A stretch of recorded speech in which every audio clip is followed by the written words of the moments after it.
Hello, this is Kylie J.N.S. of Nakhti University, and happy Friday. I hope you guys are having a great Friday. I'm excited. And like I said, I hope you guys had a great week this entire week. And it is, I have to say, it is so humid where I'm at, but we're making it do what it do. I had actually called myself blow drying my hair and doing the flat iron, and that didn't work. I look like a poodle right now, but um, it is what it is. It's all good. And so we have quite a bit of things to discuss today. The first topic we're going to discuss is uh, the topic of identity still and nomenclature and misnomers and whatnot, but also a little bit of American history as it relates to um, collating identity or codifying identity and ethnicity.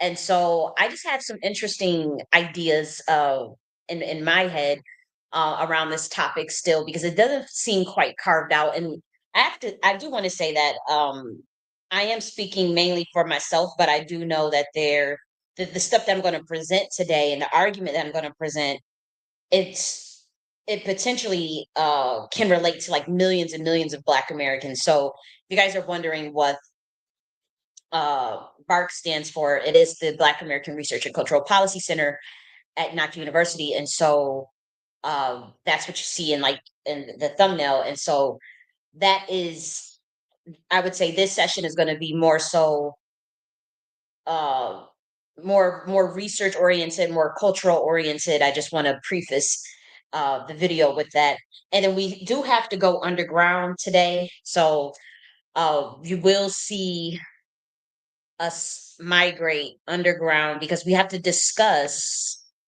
the third lecture of the workshop for Party for the People by the People, and how to and the workshop we had working on is like, how do you build a constituency under new parameters that are more in line with American ideals, but also that is more innovative and more culturally relatable to across boards, be outside of identity and gender.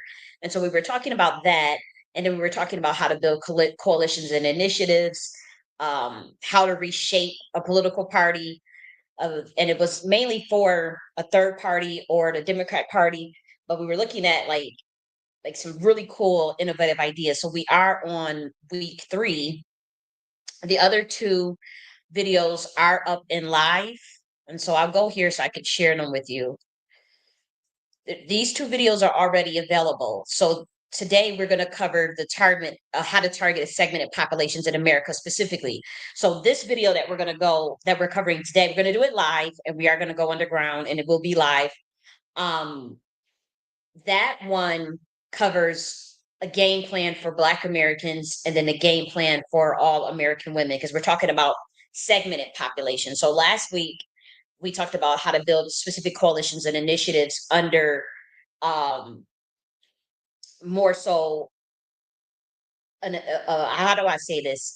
Because I want to give like the content in the video out, but it was pretty much like, how do you build those coalition initiatives outside of gender and race, but more so under, I would say, under the lens of opportunity, under the lens of reshaping the party, the reshaping the whole party's infrastructure.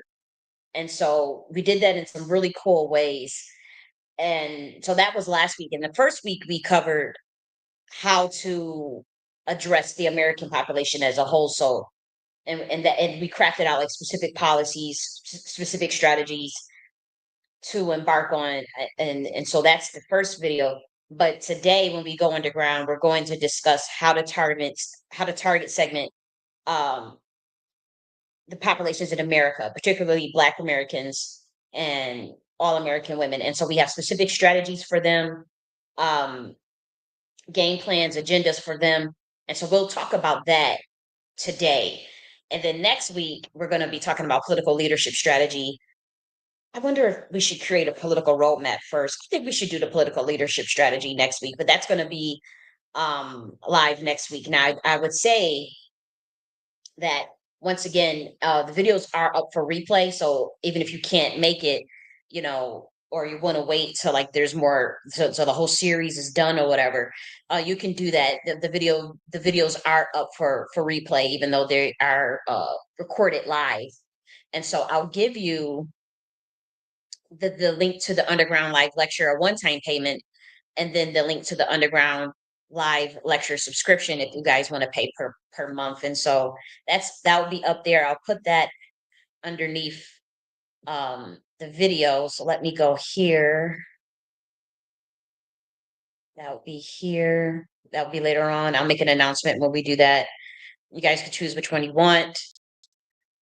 Thanks for people that who have signed up already.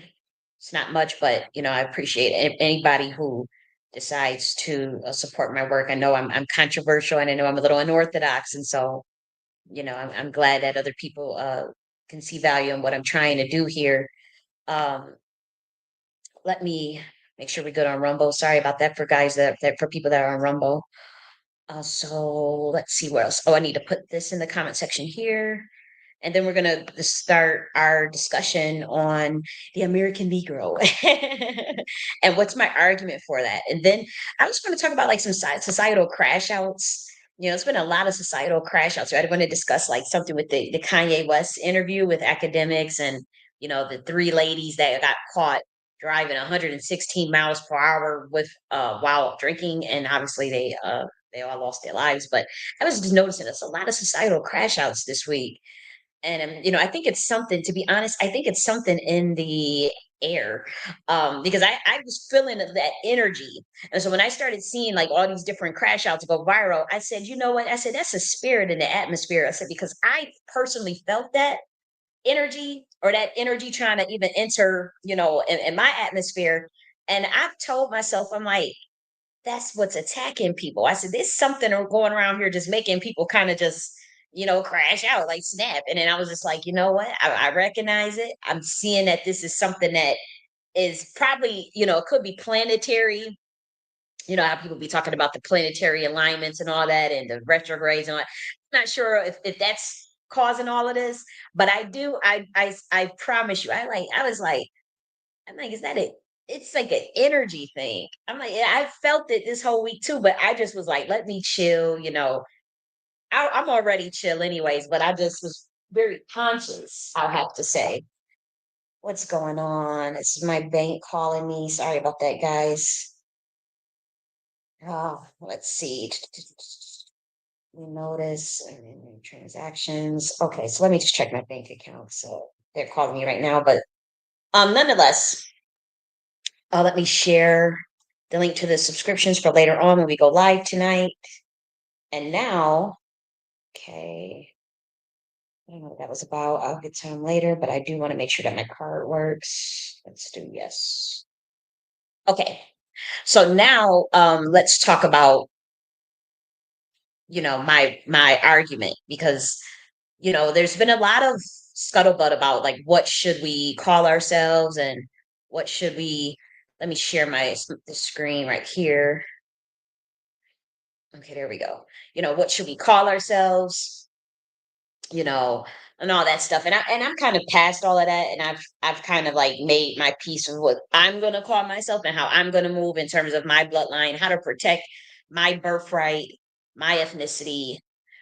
Because I do see like a lot of legal chicanery as it relates to how the United States government moves in regards to Black Americans. It is very much by design. It is very much to keep rather the caste system that's currently set up, that's based on a racial stratification system. And there was a lot of things that was done, everybody knows, like over the last 100 years, 150 years, in terms of classifying, but also misclassifying, ethnociding, all of those things that we've been dealing with. I've been talking about this stuff since 2021, so actually since 2020. um and so it's nothing new, but we're at like a precipice where, you know in regards to like the current administration and certain things that they were doing, that kind of acts as a like a taciturn, like an enshrouded taciturn war strategy in terms of like you're doing things behind the scenes while smiling in a person's face, and you're enshrouding like these tactics that undermine them, but they are not aware of it. And so I caught on to that, but it's a bit much bigger issue because it's deeper than just like the Trump administration, right? Because both political parties have been in on doing this. This is something that's way above the level of a political party. This is government trying to keep an infrastructure going, and that infrastructure unfortunately is based on a caste system, is based on having certain people exploited more than others, winners and losers. We all know this. But when it comes to the Black American, it's like this grappling with that the American government has in terms of the debt that they owe, the treatment that they dole out to Black Americans, the neglect, the disrespect, the undermining, the locking out, all of those things. It's a very real thing, and so you know, it's like this crossroad where you have a group of people that realize that's happening to them. That's obviously not. They're obviously in the awareness that this shouldn't be happening. And then you have a government that's like, well, we need this to kind of keep happening because this is how our system's been running. Capitalism. You have inherently people that get exploited, some more than others. Everybody's a cog in a machine. It's just like, are you a high paying cog, or are you a low paid cog, or what kind of movement can the cog do? Where can the cog go? That type of thing. But it ends up affecting a lot of people's lives, and so the government's kind of like, well, what do we do? Do we just ethnicize these people? Do we give them a new identity? Do we just reclassify them again? Do we set up psyops to kind of galvanize or push the collective consciousness of Black Americans in one direction, thinking that it's actually empowering them, and then we kind of can just go in for the kill and stab in the back, and they won't notice it because we sent people out that talk like them, walk like them, act like them, uh, that are on our payroll to sell them out. I mean, it's like this is the type of stuff that's happening. And nobody calls it out, or people are not studying it enough, or people took a bag and turned a blind eye, or people just don't care. And so, me, I'm only one person, obviously. So what can I do? But nonetheless, I I still want to get my thoughts out on certain things. Like, well, if we know that the government wants to remove, has already fought to remove the term Negro, this was happening with under Obama, and then we know that Negro is on a lot of birth certificates, on a lot of census records, on a lot of death certificates, on a lot of paperwork, on slave ledgers, on bills. 246 years of history. I would say probably, even longer than that. That's just what is, probably archived in terms of documentation, but we're talking much longer than that. But there's this thing of, okay, should Black Americans just call themselves American Indian? Should they just call themselves, Black American, African American, all these things? And, you know, it's like this fight with this government, or just this attempt to even work with the government, but they want to dictate the parameters of which you work with them. And it's oftentimes not in your best interest. And so it just makes no sense. Let me just make sure that my sound is good because I didn't. Oh, okay. I need to check my sound, guys. I just want to. I forgot to do that. Should be good, but just want to make sure. Okay, so that wasn't good. Okay, okay, sure. That's all I need to do. Okay, but it's just something that I notice. When it's like they're dictating the parameters of which to work with us under, oftentimes not in our best interests. And so that's all by design. And so for me, it's like I'm just fed up with that whole process.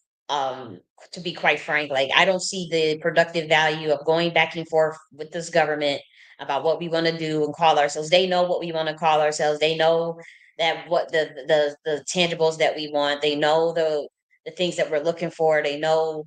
I mean, it's decent things that everybody's looking for.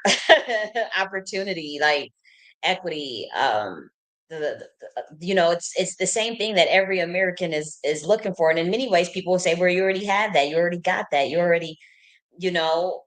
But those who are a part of, the Black American lineage, you experience a different reality than everybody else, regardless if people gaslight on you, gaslight you, or tell you that that's not the case. It is a different reality that everyone else experiences. And so, in our attempts to collate what identity we want, we have to realize that it's a lot of psychological warfare being done on many planes. And so you already know that the government, is most likely not going to do what's in your best interest, or try to coach you into something that, um ultimately, you may end up giving up more freedoms or more rights. And then you also have to think of the actors, or the playable characters that come amongst Black Americans to try to steer us a certain direction. Oh, we need to do this. We need a status. We need an agency. We need to establish this. We need a bureau. We need a this. You need to call yourself Freemans. You need to do this. You need to call yourself a 30-letter alphabet acronym and all this stuff. It's a lot of nonsense, but it's like, what if you did not have that social contract, or what if you were running your own government? What would be on the papers, or what would be in the documentation, or what would be your law system, your law structure? That's the way I think. I don't think of like, okay, let me go and open up their book and their law book, and let me see what they're saying, and let me follow what they're doing. Like, no, it's like, I'll recreate the book. I'll write the book. I'll recreate it all. And until we get our people thinking on them levels, thinking just like that, then you're going to be at the whim of a system that can out organize you, outthink you, out resource you, and bury you.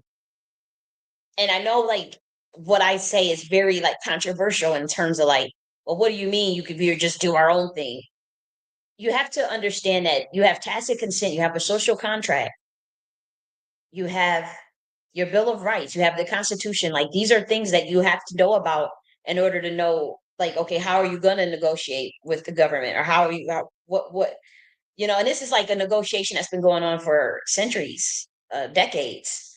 So it's like, well, what gives? Okay, apparently you have an agenda for my people, which obviously tantamounts to ethnocide. So why don't we just go our separate way? Why don't you do your thing? I do my thing. I'm not going to allow a Pan-Octagon prison to try to dictate, what we should be doing, or which I should be calling myself, or what should, it's like, what were you called before they got into the picture? What did you call yourself before you got in the picture? What do you feel comfortable calling yourself? And so with me, I have a very different approach to this type of conversation, because, like I said, until, and this goes for Americans in general, until you can get to the place where you start to dictate what the political parties think, the ideologies that the political parties have, the law itself, the structure itself. If you Once you say, I'm going to be in a position to restructure this, if I don't like what's in there, or what you're doing, or what you're saying, then you have that duty to reinvent and to innovate something. And like I said, until people get that bold, then you can kiss your rights and your privacy goodbye, and don't complain about it, because we're telling you to your face, like, that the day of, like, I mean, you're gonna have to take a stand one day, one way or the other. And I'm not talking about, like, go out there and protest, or go out there and do, we're talking about your principles, being principled, being fundamentally principled, and standing on it, no matter what. Standing up for your human rights, standing up for your autonomy, your agency, your birthright, your freedoms. And people are going to try to shame you for that. People are going to try to gaslight you. They're going to try to shame you for wanting to be moral. They're going to try to shame you for wanting to be intelligent. They want to try to shame you for wanting to stand up for yourself. I've literally been shamed for wanting to stand up for myself, and told, oh, it's stupid that you would choose martyrdom. Of, why'd you want to be a martyr? I'm not being a martyr for society, or for you, or for the community, or for, it's like, It's not about even the term. I don't even think like that. It's like you have to stick up for your bloodline. You have to stick up for your ancestors and for your epigenetics, for your soul memory. Because like it is very true when they say a coward dies a thousand deaths. That is very true. And so I'm not telling nobody to go out and do nothing stupid, but when it comes to like you stand on what you believe and you stand solid like a rock, that's something that makes a person fundamentally principled. And that is not something to be ashamed for. And if I wanted to stand on to the end, when I say that I establish myself and my birthright and my sovereignty and who I am and what I'm going to call myself, imagine if every people want to say they don't understand what I did in terms of like declaring myself legal president and then starting to knock the order as an Umbra governance advisory board to the United States corporation. People don't understand that type of language or what I did. But I understand that this is a spiritual world. And I also know that masonry runs this structure in the esoteric sciences. And so people, what they have to do is tell you what they're going to do to your face. Now they can be a little deceptive. You may have to decode some things. That you may have to understand the symbol or the value of a ritual or certain words or etymology, but they will tell you to your face what they're planning to do. And if you don't do anything or if you don't say anything, that's tacit consent. It's like, okay, you complied and you consented.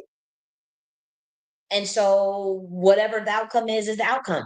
And so what I saw, these political parties do these Jedi mind tricks and which is even more egregious is a bait and switch or, you know, tell you to your face, but in a very clandestine, deceptive way.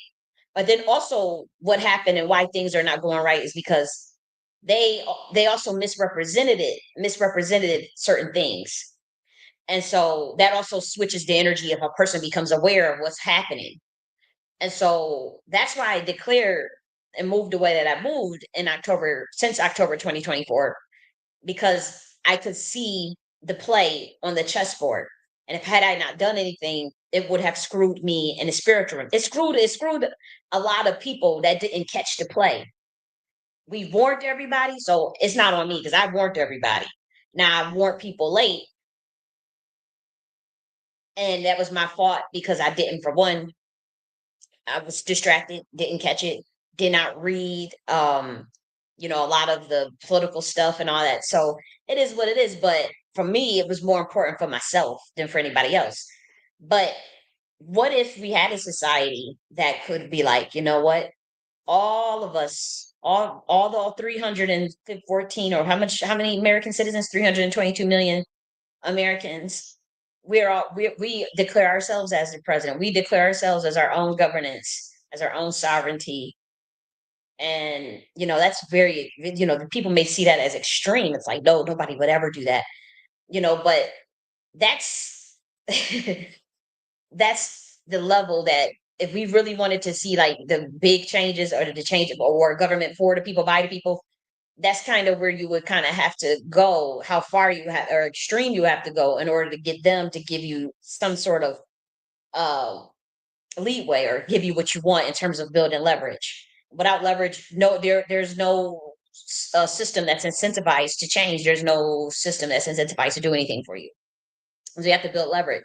And sometimes those leverages are metaphorical, they're philosophical, they're literal, they can be physical. Obviously, you have boycotting, protesting, all those type of things.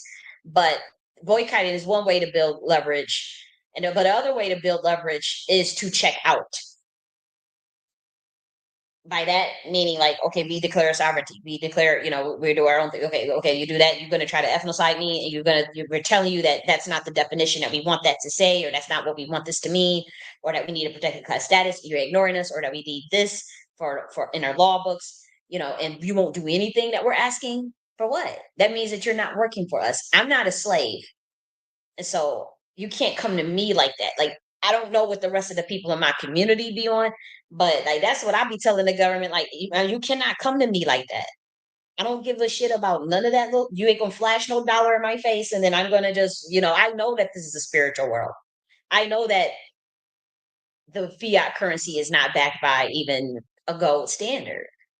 or even platinum or titanium and uranium. Like you can't get me on that level. And so you're gonna have to come better.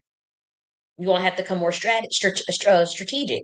And you can't send, like a controlled opposition person around me, or I would say around us. And so, you know, you're gonna have to get a little more strong armed, and obviously I'm not saying go out here and do nothing stupid, but you're gonna have to get a little more bold in your spirit in terms of what comes out of your mouth, of sticking up for yourself. Not being a loud mouth and just talking hot ass air either. We talking about you being sophisticated mentally and spiritually, and if it means checking out and building that parallel infrastructure, raising the frequency so high where you crack some codes, you crack, and in cliche terms, the matrix. But there has to be something that gives. Now, when we talk about the American Negro, the term American Negro, it ties you to America, and it protects the history of the Negro since the establishment of the U.S. corporation. Now, obviously, there were copper melanated people that's been in this country before the establishment of the U.S. corporation, the U.S. Constitution, Declaration of Independence. That's before 1776. There are Black Americans that have been in this country before then. That we know. But we're talking about the term American Negro. Why? I have seen the term American Negro on slave ledgers. There are a lot of Black Americans. Not only do they have those bill of sales with the term Negro on it, the records. It's also on the census records. It's on the census. It's on a lot of people's birth certificates, the elders, many of your ancestors. When you go and do your genealogy, that you see that term a lot. Most likely, the term Negro, colored. You may see Indian, you see Black. But I would say, even in my own estimation, and then seeing, even friends that came to me tell me things about, their genealogy. I remember seeing the term Negro quite a bit. When we talk about the Negro Baseball League, the Negro Basketball League, all of these different leagues, the Negro Association, and all these different things, I would say I found close to 200 organizations alone. And we're talking about over 100 years ago, of course, and some of which, I would say, not well known, because again, this was before some of this is before integration, but then some of these organizations were after integration as well. So some of the things that I was finding, we might have to cover that next week, because I found some stuff. Like, a lot of people don't know that there was a group of Black Americans that started the workmen's compensation in the 1800s, like the idea of workmen's compensation and certain insurances. I have the groups and the research on this. I did this research like 10 years ago, but we may have to cover that, because all of that stuff was under Negro. Then there was some stuff that, believe it or not, was really, really, really, I mean, there were, you know what? I'm thinking we should look at that stuff now. It makes sense to look at it now. I just have to go into my other account. Yeah, we should do that, because I don't want to just be like, okay, we cover it next week, and honestly, I don't even know what we're covering next week. So I feel like it's more appropriate to do it now. Okay, so let's see. I'm trying to log in. Let's see. Okay, so where's the other website? What would that be under? Whew, I think it's under this one. Okay. Just give me a minute to log in, because I think that's cool if we can look at that site, so you guys can see some of the things that I'm talking about. So, okay. Just logging in the account now. Let's see. Okay. Almost there, guys. Okay, so this is it's a really old site that I made. And so let's see, view live site. It doesn't even have like a domain. It was something that I did for at Georgia State University some years ago. It was a project I was working on at Georgia State University. And so you guys are gonna see like a project that I submitted, like a website. So this is like 10, like I said, 10 years ago. Like, obviously my website skills are a little bit better now. but that's how the site looks. But let's talk about some of the things that I found. Okay, so we're talking about Prince Hallback. That's not what we're talking about. So the Ancient Order of Workmen. This was started in 1869, the Ancient Order of Workmen. Okay, so time like a mystic orders that practice self-determination. Okay, so as you can see, I had been on this kick for a while. This is a 10-year-old website. Okay, so 1775 to 1920. And so let's start here, 1870. The order of why is okay, so let me see because I actually want to know what that order is myself. And so it's covered because again, I haven't edited this stuff in so long. I'm surprised that I actually still even have this site, but I'm glad I never deleted it. I'm bear with me guys. I'm trying to pull up the editor so I can find out what was the name of that order. I know it's called something. The order also paid insurance. It's this one, the one that started in 1870. So I'm trying to get the name. As you can see, the picture is blocking it. So I'm just trying to get the name of it. Oh, are you kidding me? Okay, here we go, guys. Perfect. So let me get with that. Okay, so that is called the Order of the Lone Star Race Pride, 1870. So I don't know why it's not showing on the site, but I can see it on here. Let me see if I move the picture. Let me see if I move the picture and then save it and publish it. Okay, so let me publish this.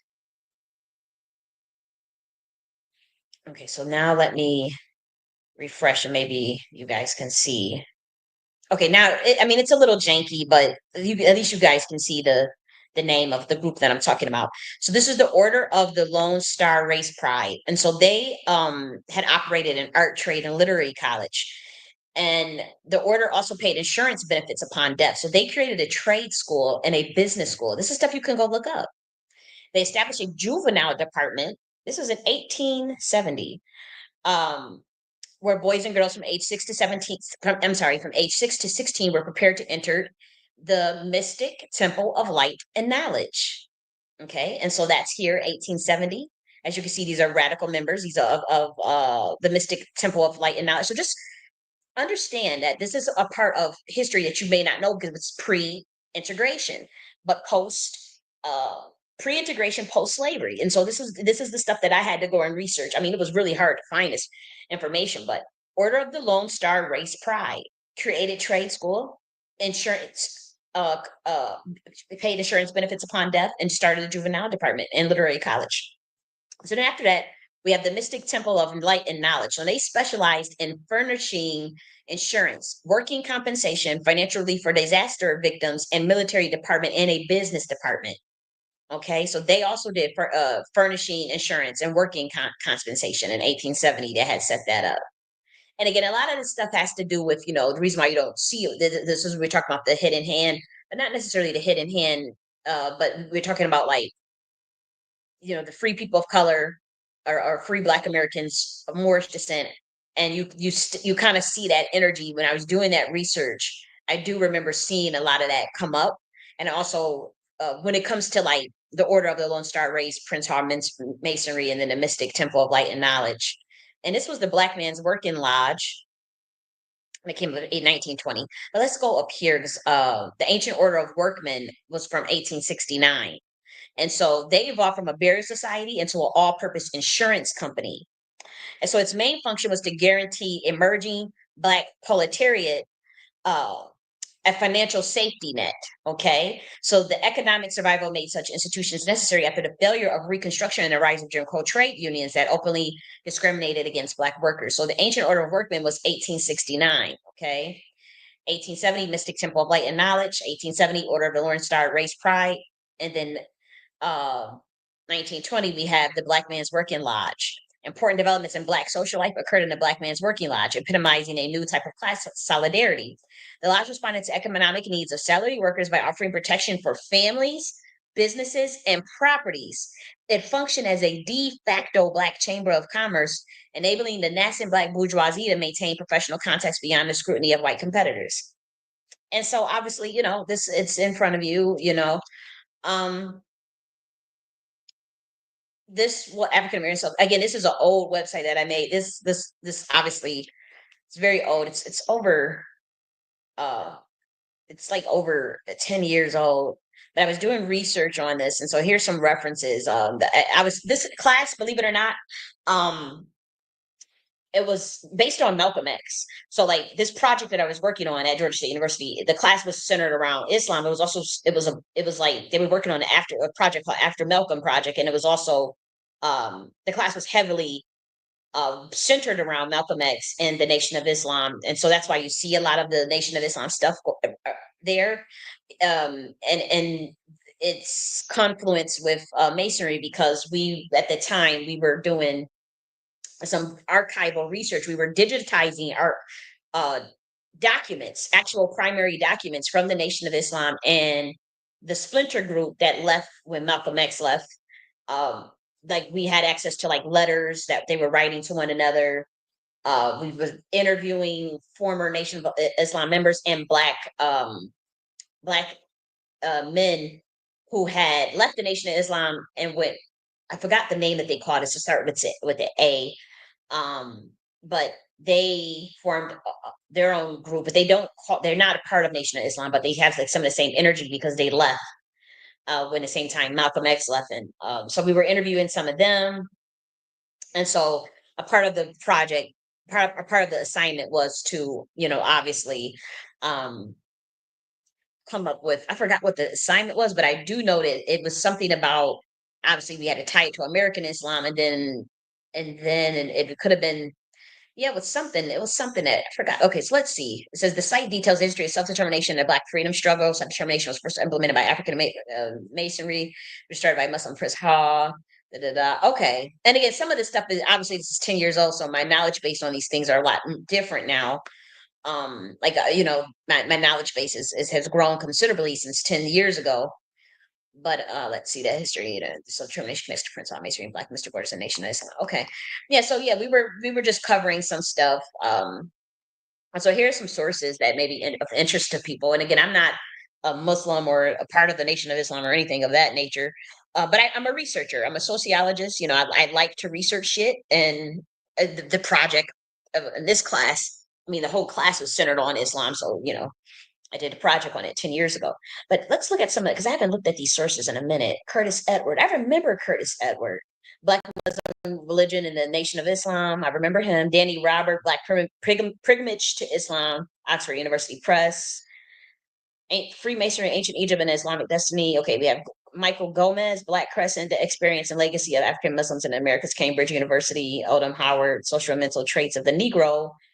Research into blah, blah, blah. And those just weren't. I'm just curious. And I didn't even put this in, it's not even formatted properly. Like now that I'm older, I'm like, this is not even formatted properly in APA. Um, but again, I think I was dumb young when I made this. I might have been like 22 years old. I don't even think I was probably older than 23 when I made this. No lie, I think I was like 23 years old. Yeah, I was pretty young. Um, but nonetheless, let's get off of that. I just wanted to give you guys an example of like some of the pre-integration societies that came up with workmen's compensation and insurance and trade schools. The Black Man's Working Lodge, the Order of the Lone Star Race Pride, the Mystic Temple of Light and Knowledge. Because that's the type of energy, to be honest, you won't have to be on that type of time, or else I mean, it's just a God honest truth. You're gonna have to be on that type of time. um uh with what's coming. And I know I'm a little early on things. Typically I tend to be a little early in catching stuff, and sometimes late, especially when it comes to political stuff, because honestly that's not my forte. um Not American politics. I would say governance philosophy, and like governance for the sake of good governance. That is my thing. That's why I talk about it so much, because I objectively like the idea of like structure and like systems and processes. And then also I like the idea of the philosophy of governance itself. How do you herd collective consciousness, or who gets to consent, or the objectivity in terms of like rulership or leadership, and laws and whatnot. And so that interests me objectively, but I don't like the current system, of politics. And that's why, um, I the only thing I can do is be that bridge that does my own thing, and it shows that example of like, well, here's how I would do it, or here's how, here's my suggestion, and throw that out there in the ether. Once you speak something through your heckler and you get it out there in the atmosphere like that, it's the idea is out there. And so obviously I'm a lot more strategic, and what ideas I put out now is um I'm like a walking encyclopedia. And obviously you have a lot of intellectual parasites that just feels like, oh, I'll plagiarize this, I'll plagiarize, and that got really annoying.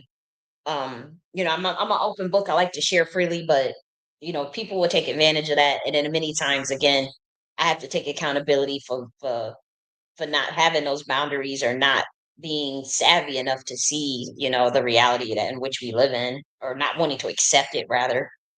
um in many ways, I've made mistakes, and I have to own up to that.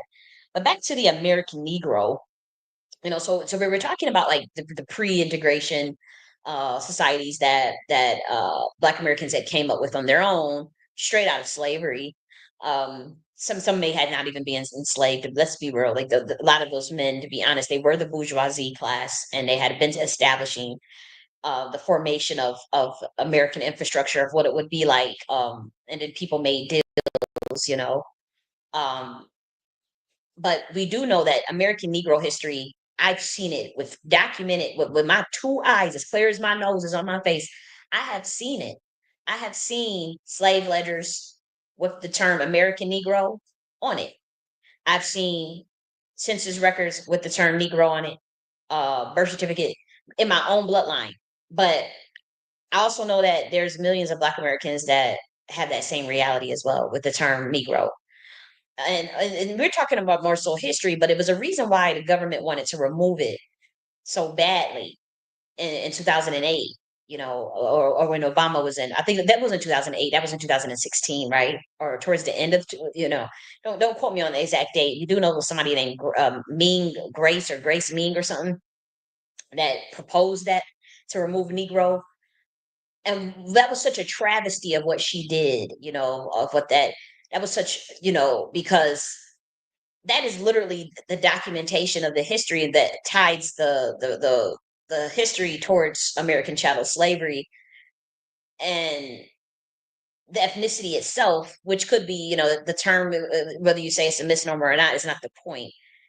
It's the evidence needed to justify the need for the claim, or of any reparative justice. If you remove the term Negro and it's just say everybody's freedman, yeah, freedman is not tied. You're free from the condition of slavery. So the freedman is not tied to the case of or the institution of American chattel slavery. It's just not. It's after the fact, and so that, where you could say it's a status that you're free from condition of slavery. But if you were to use that term to go in and then argue for reparative justice, it's like, well, dude, for one, it was legal. You were never a slave. Slavery was legal. And you're calling yourself freedman status. You're free from the condition of slavery. What do we owe you? You don't owe you anything. We already paid it. That's how they feel. You didn't go for slavery. You weren't a slave anyways. That's why I always argue for exponential lineage injury. It's the only way you're going to make you can't, you have to treat it like a exponential moving average. You have to treat the lineage injury in terms of getting quantifiable empirical data at today's time, then calculate it from today's time on backwards. Now, what's that stopping point? I don't know.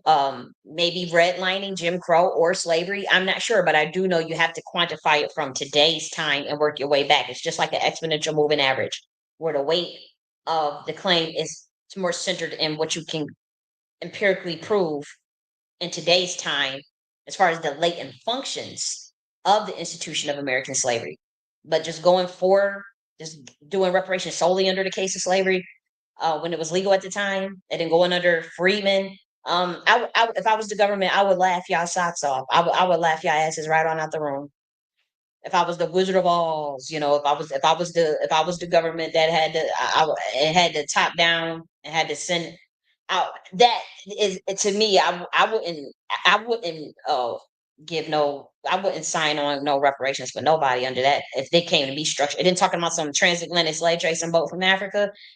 Um, and then you go on a freedman status, and then you're going for slavery, and then you just come up with an arbitrary number calculation, arbitrary, and then you starting it like I would totally just be like, okay, y'all not even serious. Like I wouldn't do nothing with it. I wouldn't, because the paperwork not right, the claim not structured right, you know. And so what to me, what would and they did that on purpose, removing Negro, because that like I said, that ties you to the actual history, the multifaceted history, but the good and the bad and the ugly. The good, the bad, and the ugly. The good is, obviously the Negro baseball leagues, the Negro basketball leagues, the underground stuff that we were doing, the the numbers system that we started, the worksman compensation, the ambulance systems that we started. Um, Obviously the 50,000 patent inventions that everybody talks about, everybody knows about. Yeah, the music genres under the blues, jazz, under whether it was a misclassification or not, the term Negro was on there on the books legally. It's on the census records, it's on the birth certificates, it's on the slave ledgers, on the bill of sales. And so to me, when I say legacy ethnicity, it means like an American Negro legacy ethnicity in terms of not throwing that away, and so that because here's the thing, Trump threw out this dog whistle that he wants to make sure that nobody grows up hate in America. That means, yeah, we're gonna remove the fucking history.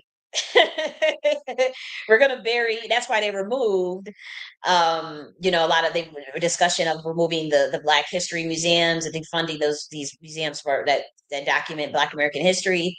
The removal of teaching of Black American history in the schools, the punishment and fining schools that teach slavery, this stuff is coming. And so that obviously means, there's going to be a big head. I mean, I mean, there's a lot of people, I have to say, I can tell have given up within our ethnicity. They have totally sold out and have given up. But there's others that's not going, like, okay, if that's what you're going to do, I will just start our own system then. We'll just do our own thing then. Fuck it. Do our own thing. I'm working on an encyclopedia. It is still taking years. And after I get done with, I already have two manuscripts ready, but I already have that encyclopedia structured out. Worked on a couple of chapters, but then honestly, it's a lot of fucking work to come up with that level of research. An encyclopedia literally solely on Negro history. And so if they say, okay, we want to get rid of this, we want to get rid of that, then it's shit. The encyclopedia gonna be out. I'm making an encyclopedia shit on Negro history. So what is anybody gonna do? I'm not let y'all can let the history go. Y'all can go and take that little money and turn a blind eye to what they're doing. I'm not. I'm gonna finish off that encyclopedia for my ancestors, not for y'all. Because honestly, like the way I'm moving is solely for my birthright. It is solely off of the strength of my ancestors and pushing my line to the death of it. So no matter what happens, because I know that we must answer for everything that we do in this lifetime. And I know that, we playing a little game, a video broadband latency game with our consciousness right now in this particular dimension. And so this is not it. This is a very transitory state. And so, I'm here to learn the lessons that I'm here to learn, do the growth that I've come to do, face my stuff, learn, grow, be the best that I can be, teach and learn and move on. And so I don't have time to be going back and forth with this government or going back and forth on Twitter spaces and going back and forth with COINTELPRO niggas and all this stuff. No. I'm like, y'all sit up there and get on their energy and let them harvest off of you like a damn parasite and it's steal your ideas and take credit for everything you do and trying to act like they came up with, they came to the grassroots to fuck on the trick and to play games, harvest energy, swipe destiny swipes, switch birthrights, steal birthrights off of Black Americans in the grassroots. I'm telling you, I could sit and play that game with them people. If they offer whatever they offering you is because they had no choice but to go to this grassroots. And by that we talking about like real niggas in the hood, like ordinary middle class, working class Americans, ordinary like every day, and they came trying to bring us in, but under some Jedi mind trick shit, some shit that would have pretty much you would have been selling out your birthright, selling out your bloodline. Obviously, it was trickery. Obviously, they're not going to word it that way. No one's going to word it that way. You know, you just got to know what time it is. You just got to read the, you got to read the signs and believe that fire is hot.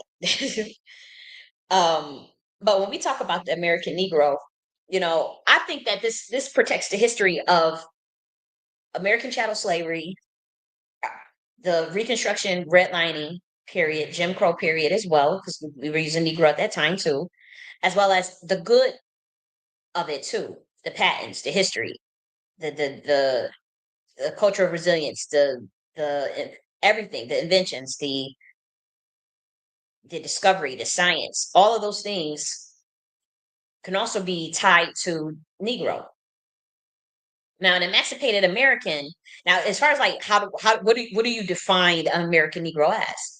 This is where we get into defining it, because it's not, it's one thing to just say, okay, we always see American Negro on census, we see American Negro on databases and death certificates and on slave ledgers, but what do you define it as? I would say that we have to define it and not the American government, because we're moving like under de jure law. We're moving under like it's a different way to like you're gonna have to start to assert your will when it comes to shit like this. And so I say we come up with a definition. This is just a definition that I propose of American Negro.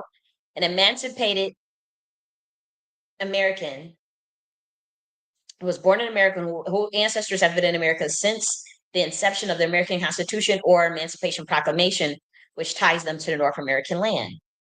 So we talk about American Negro. Obviously, we're talking about someone with, they're going to probably be, copper colored, because that's what the term Negro was to describe the actual phenotype.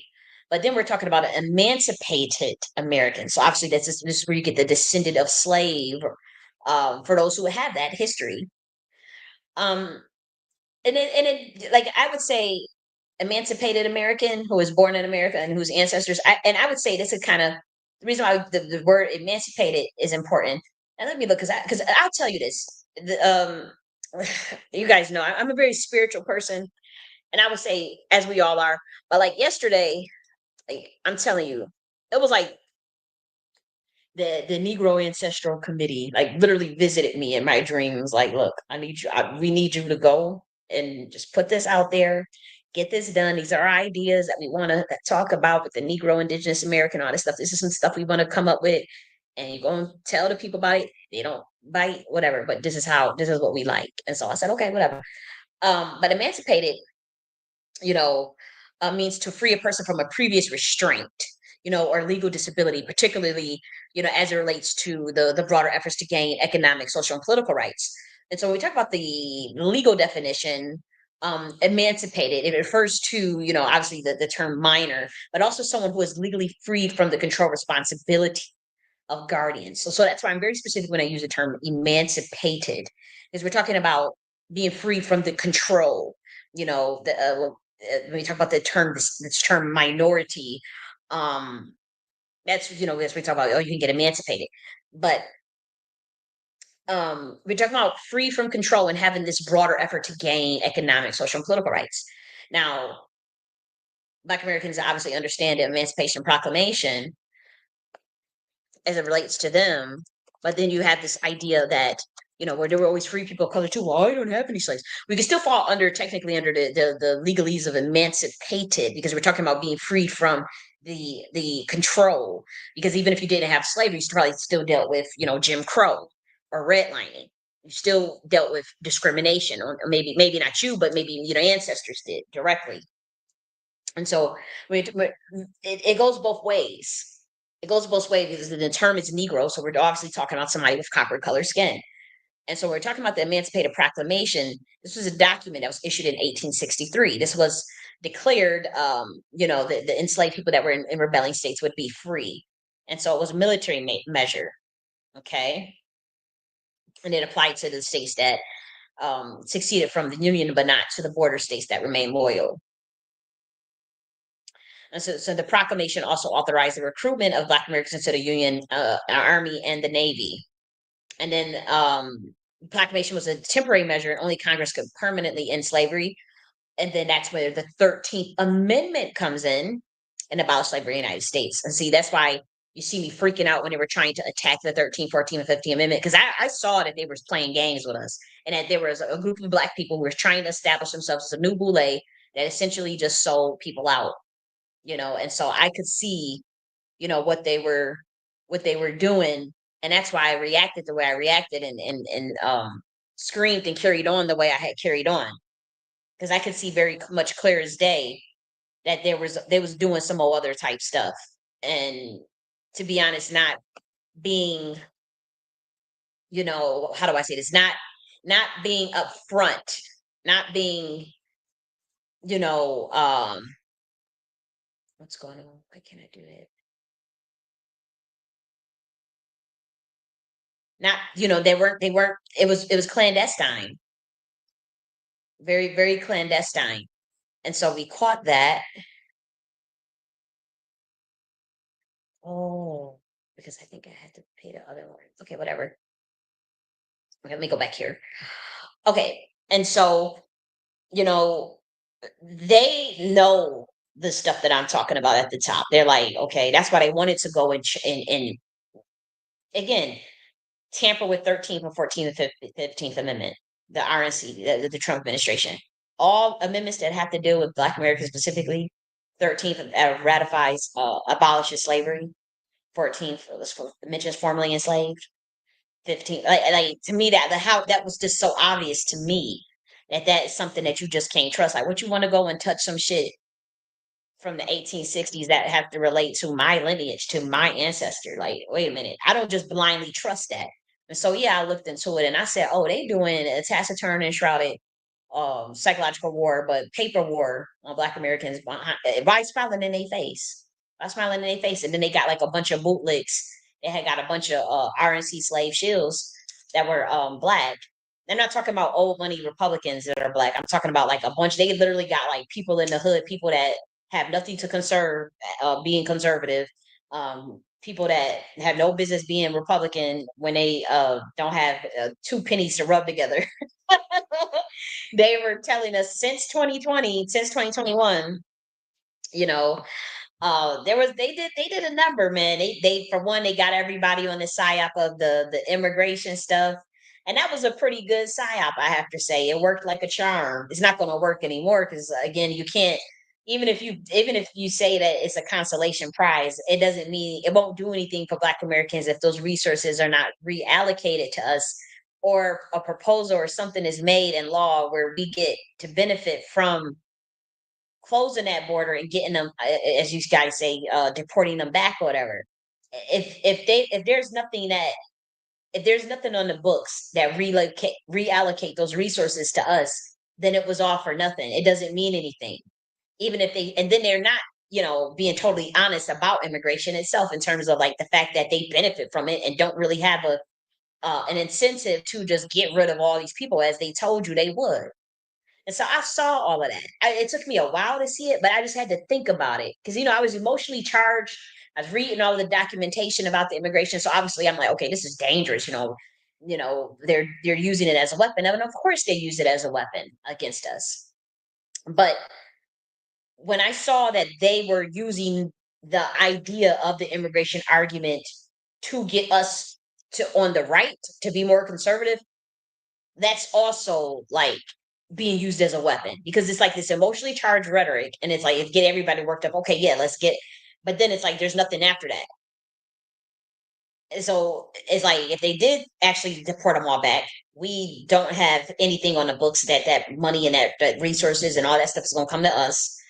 I'm talking about collectively as Black Americans, not like through government contracts or whatever. But then, you know, they come clean and said, they make $7 trillion extra off of them people being here and working lower wages. And so the oligarchy and these big corporations are not going to deport these people like they said they was, and they're not, and they haven't been. They are doing certain things are making the news in terms of like accidentally deporting people and detaining people. It's happening. Don't get me wrong. Like people lives are being affected by this, but in terms of the ruha about it, that's also you got to be careful. Everything is a stage, and so you can't take everything at face value, and you have to dive deeper in your thinking analysis in terms of like when people want to come to you with their agenda or something. It's like, okay, is this really going to benefit me? Is this really in my best interest? Is this really in my best favor?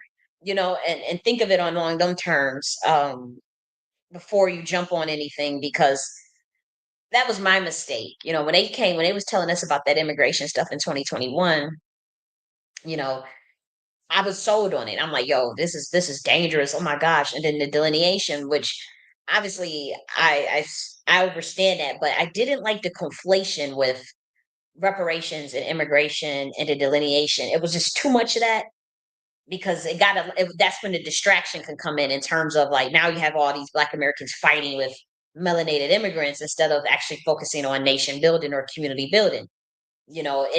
That's more so under the umbrella of delineation. Delineation is under the umbrella of community building and self-determination. um that's not under the umbrella of fighting immigrants, melanated immigrant. And so when that started to come, and then obviously the reparations thing, it just messed, to be honest. And that was all done by design. I'm telling you, they militarily think of like, how can we cause mission driven that shit?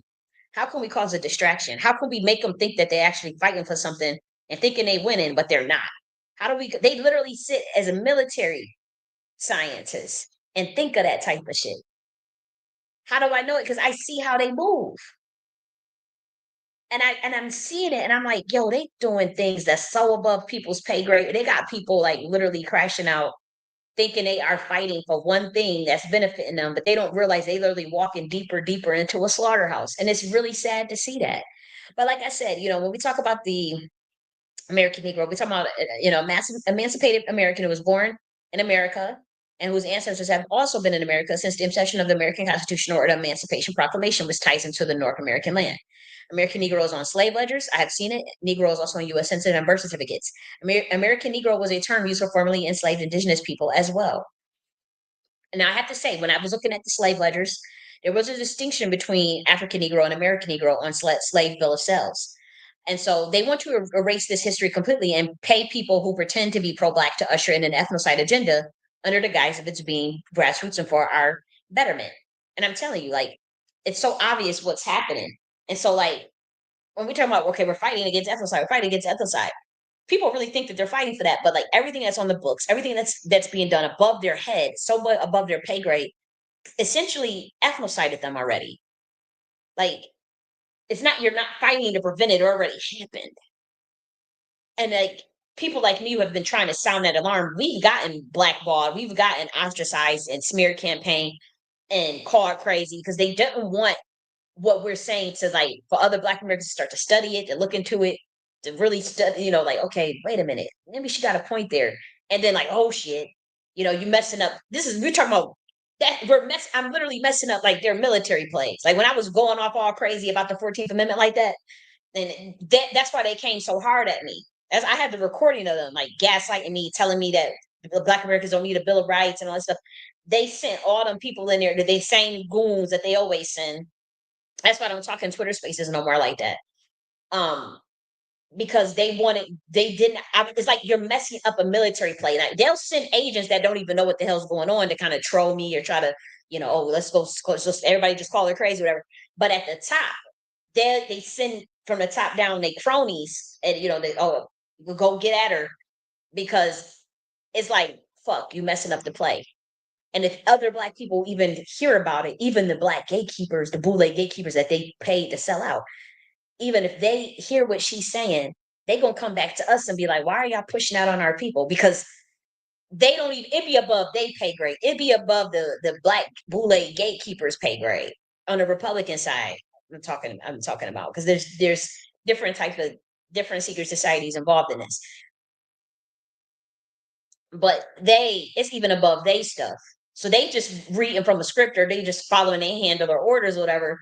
And then you got some girl in the hood screaming from the rooftop, like, dude, they trying to do like some taciturn and shrouded shit on some Jedi mind trick where they got people thinking they fighting for this, fighting for delineation, fighting for reparations but they supporting, they gave tacit consent and they complying with the Trump administration, and they put on the books that they're going to get rid of 13th Amendment, 14th Amendment, 15th Amendment, take out EEOC, uh, remove civil rights from the Department of Justice, it's suspend civil rights cases, remove Negro history from the Department of Defense and from the military, fire over 350,000 Black Americans from the government in the highest positions, fire anyone that they caught helping Black Americans get in a better positions, caught by labeling woke or DEI.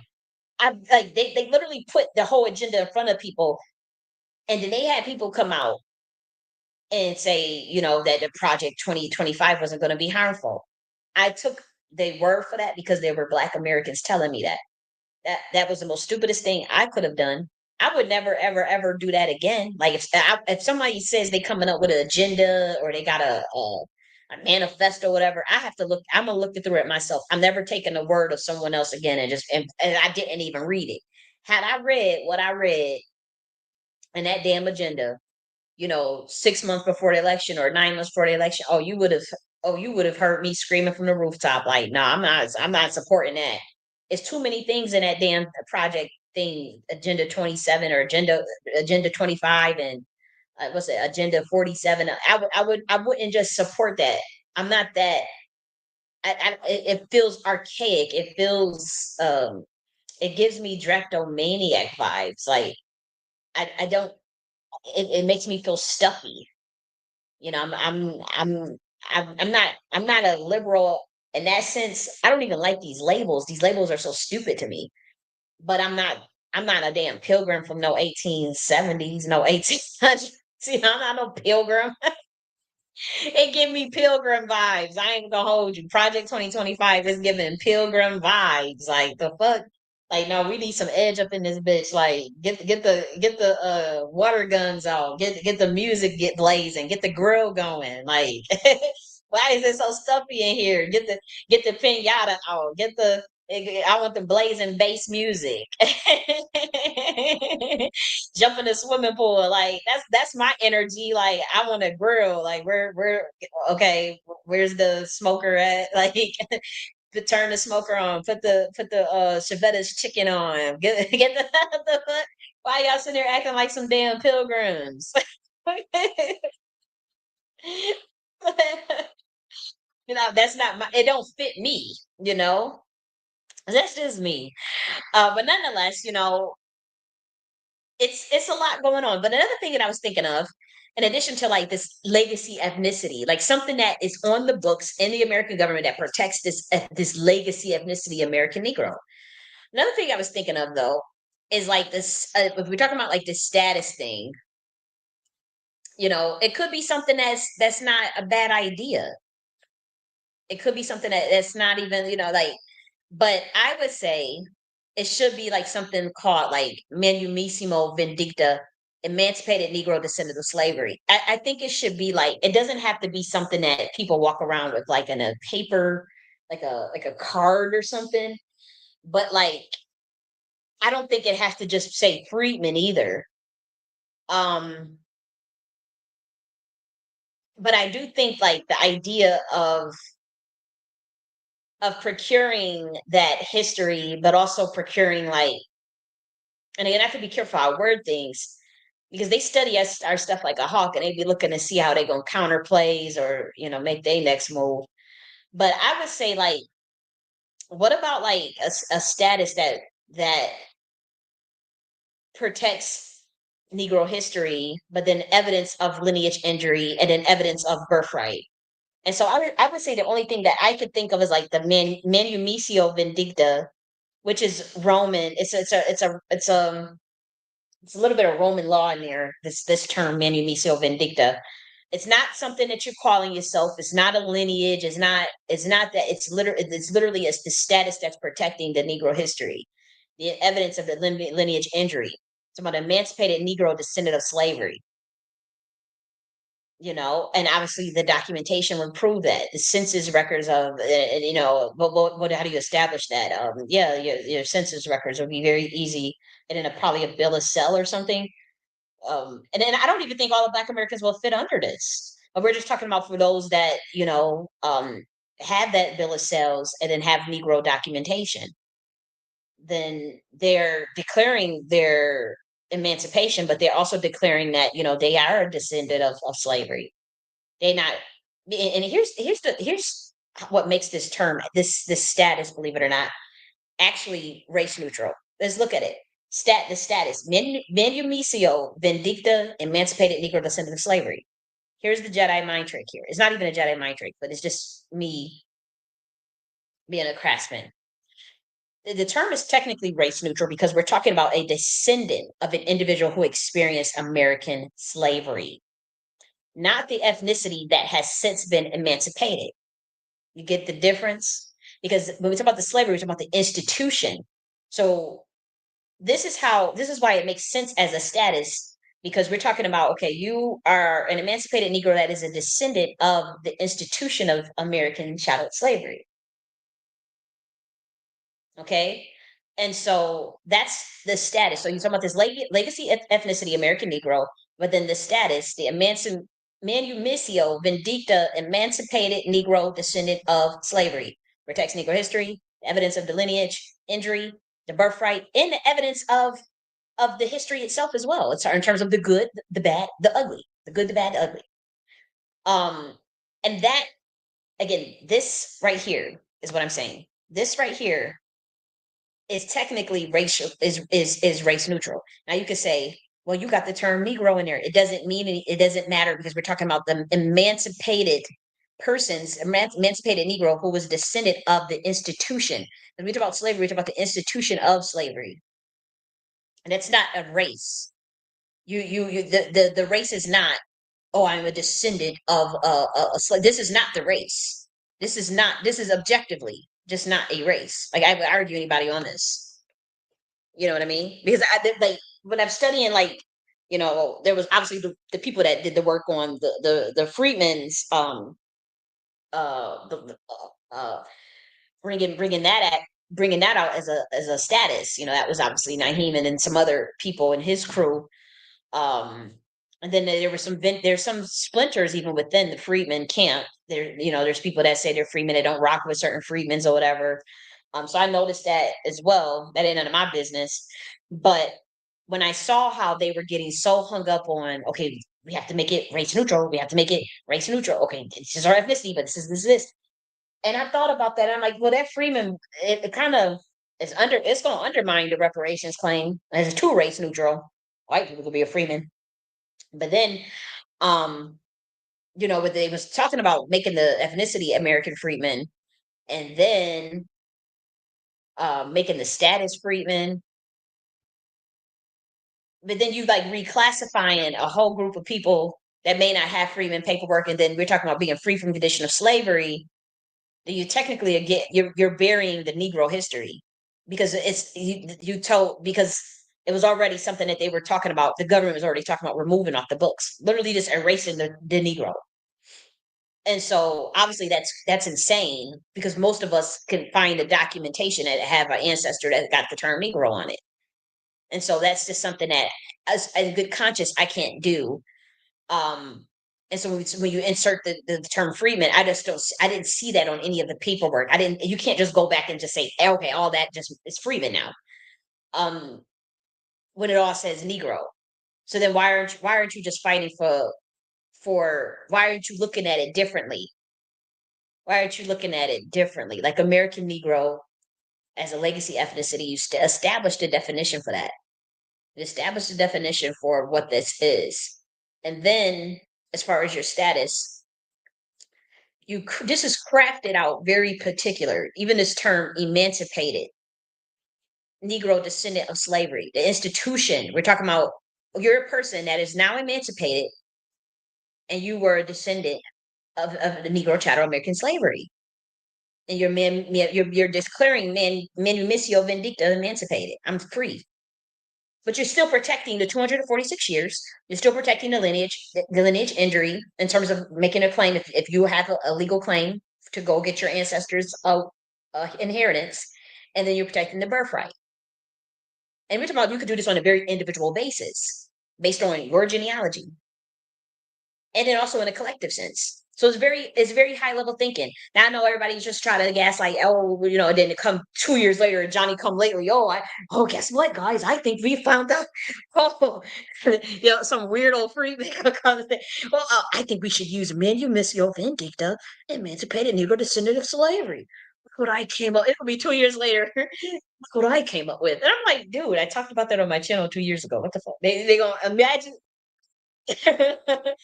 um all of a sudden come up with the bright idea. No, nonetheless, I'm off of that. I'm not trying to be petty today.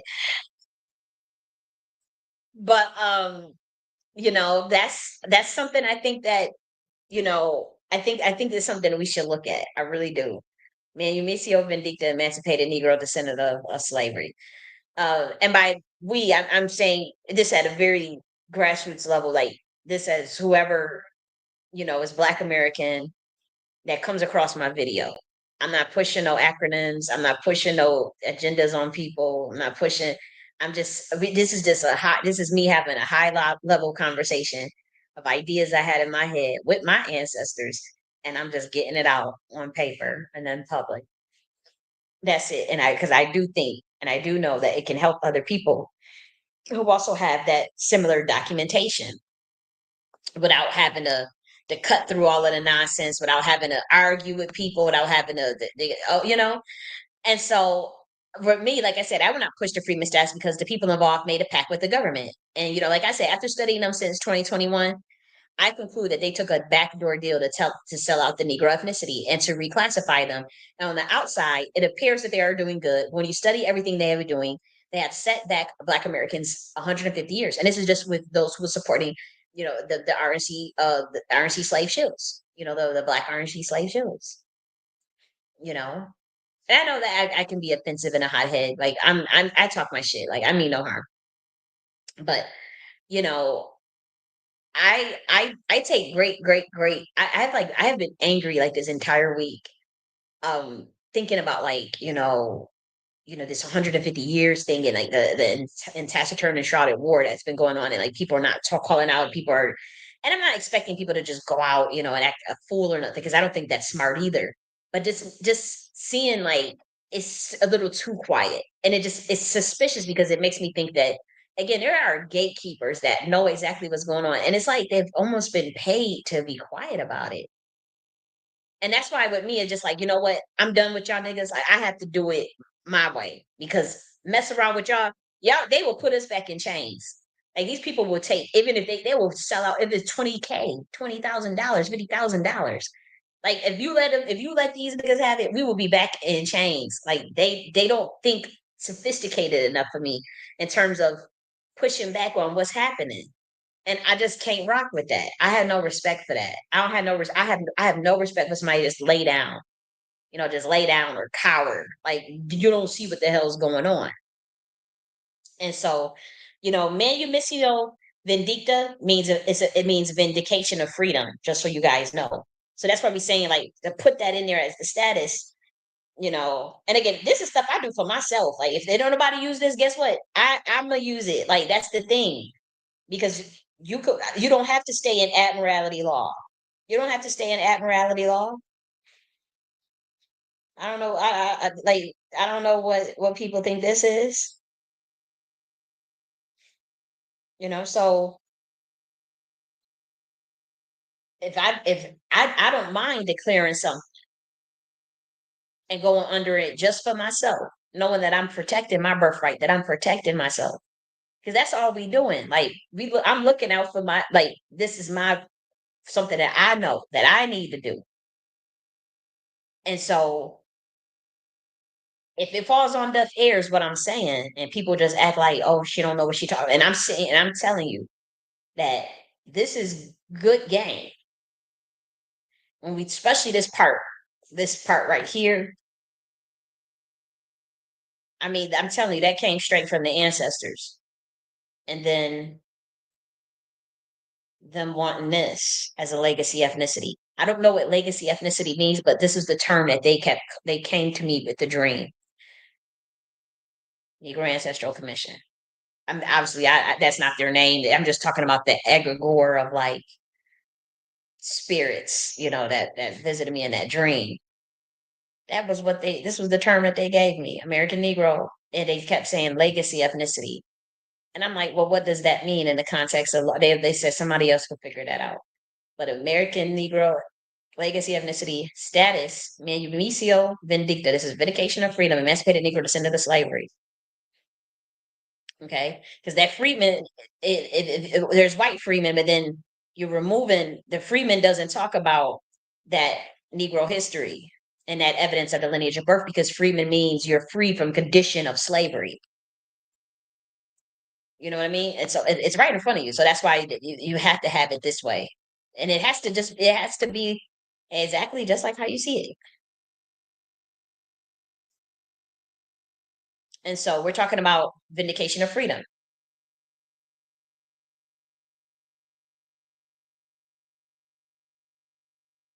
And like I said, I really do feel like there was a concerted effort of Black Boule gatekeepers that called themselves Freemans that purposely work with the other side to bury our people and to prevent like a prophecy from coming to pass. Like in terms of like Black Americans, you know, taking over control of their own governance and their homeland and their birthright, plus rights to the monarch crown and last heirs of Judah. This is the dragon rider bloodline only.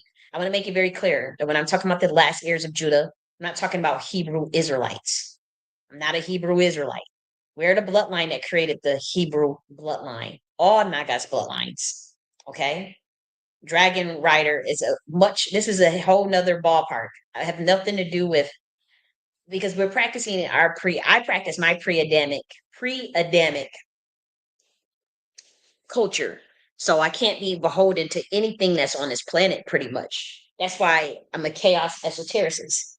That's why you cannot put me in a box. You can't put a label on me no matter how much you want to. You can't you see I'm very unpredictable, you know. And so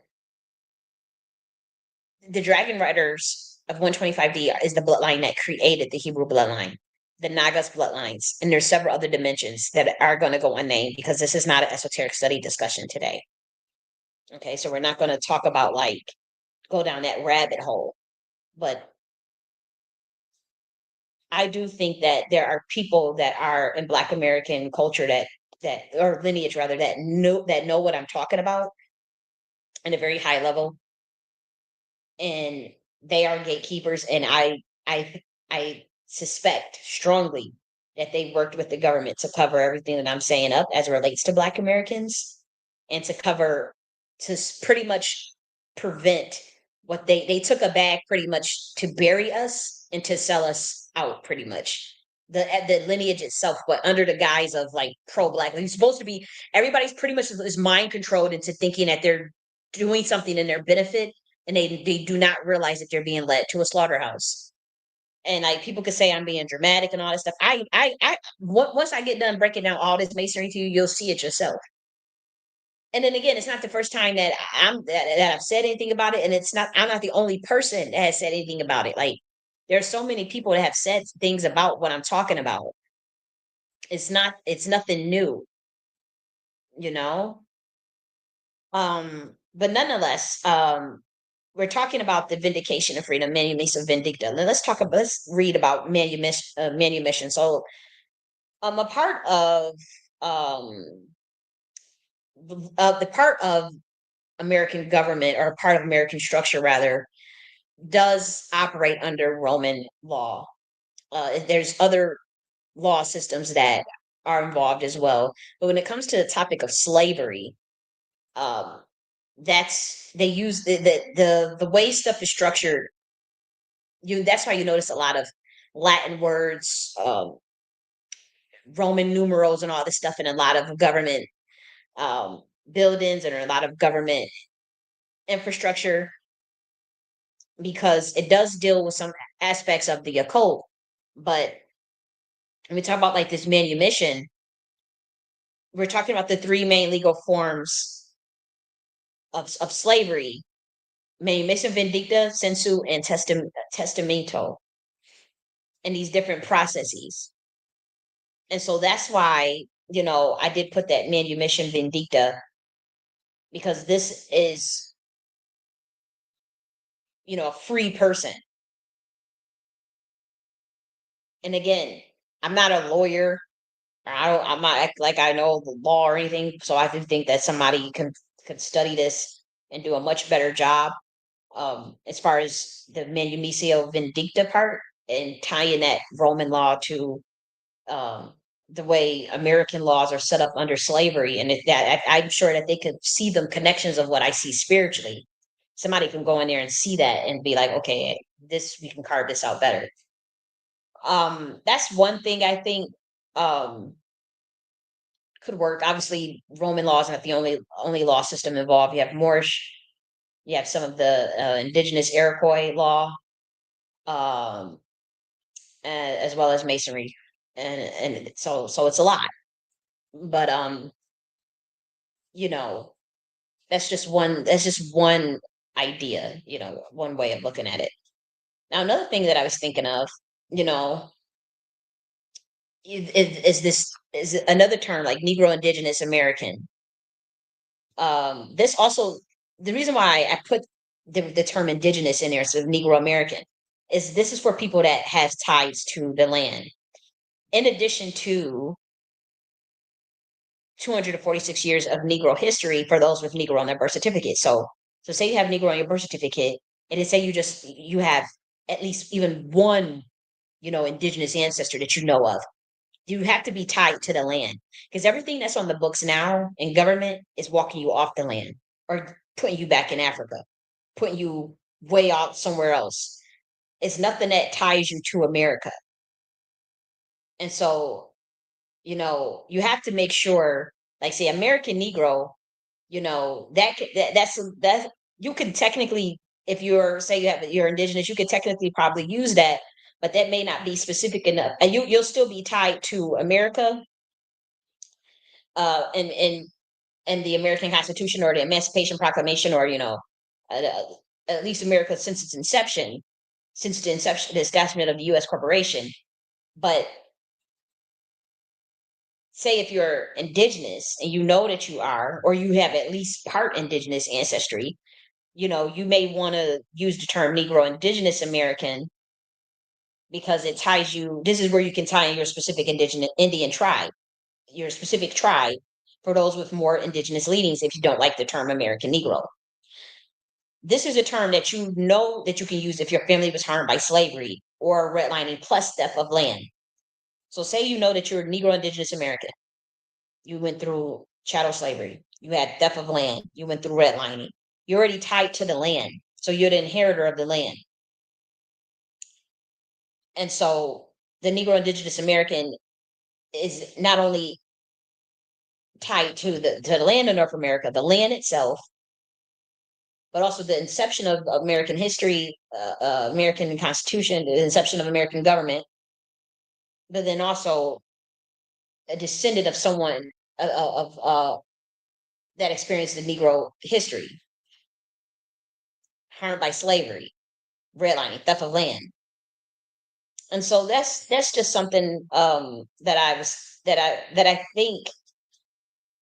Again, I don't think that this is necessarily something that has to go to the law or to the government about. I really think that at this day and age, people need to think strategically of what's in it, what is the best way to protect their bloodline, and their claim or whatever they need.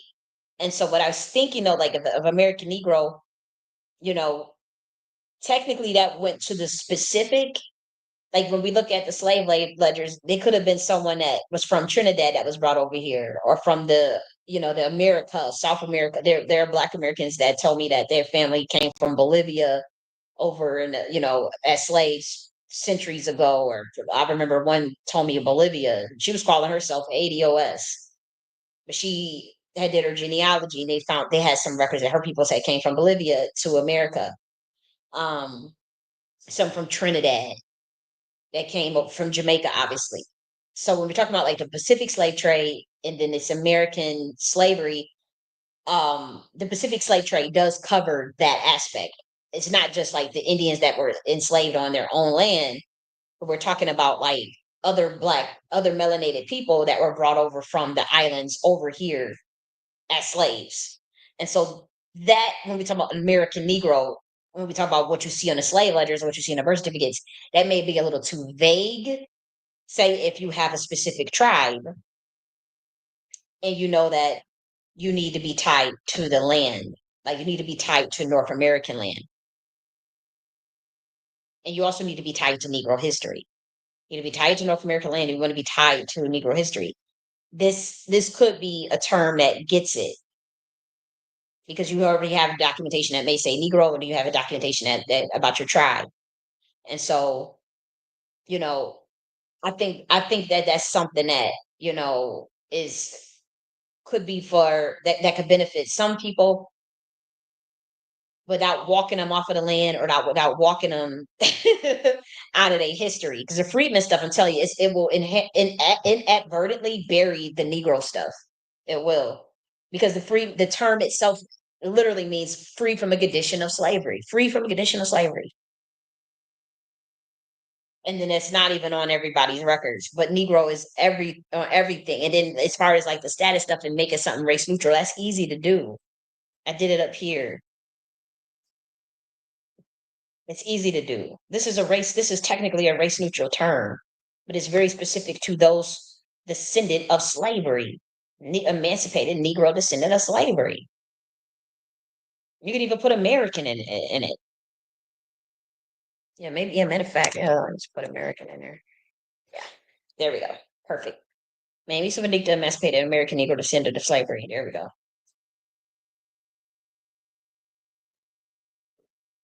And so, like, this because you have a status doesn't mean like it has to just be one word. It could be a statement. It could be a fragment. It could be a statement. It doesn't have to be just one word.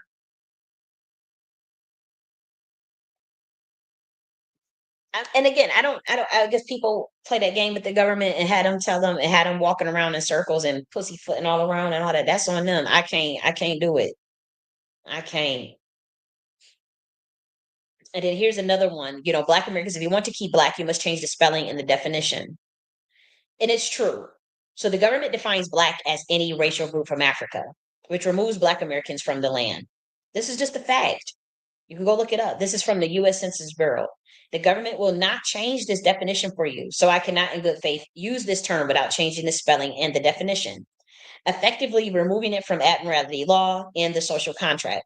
So the term Black American is social, but under a different law system. Okay. But I'm talking about the term Black American spelled this way, BLAQUE. It being spelled this way is social, but it's under a different law system. So I advise not mixing this term with government stuff. But here's the thing. If you cannot have the government change that definition of black, then you already are ethnocide.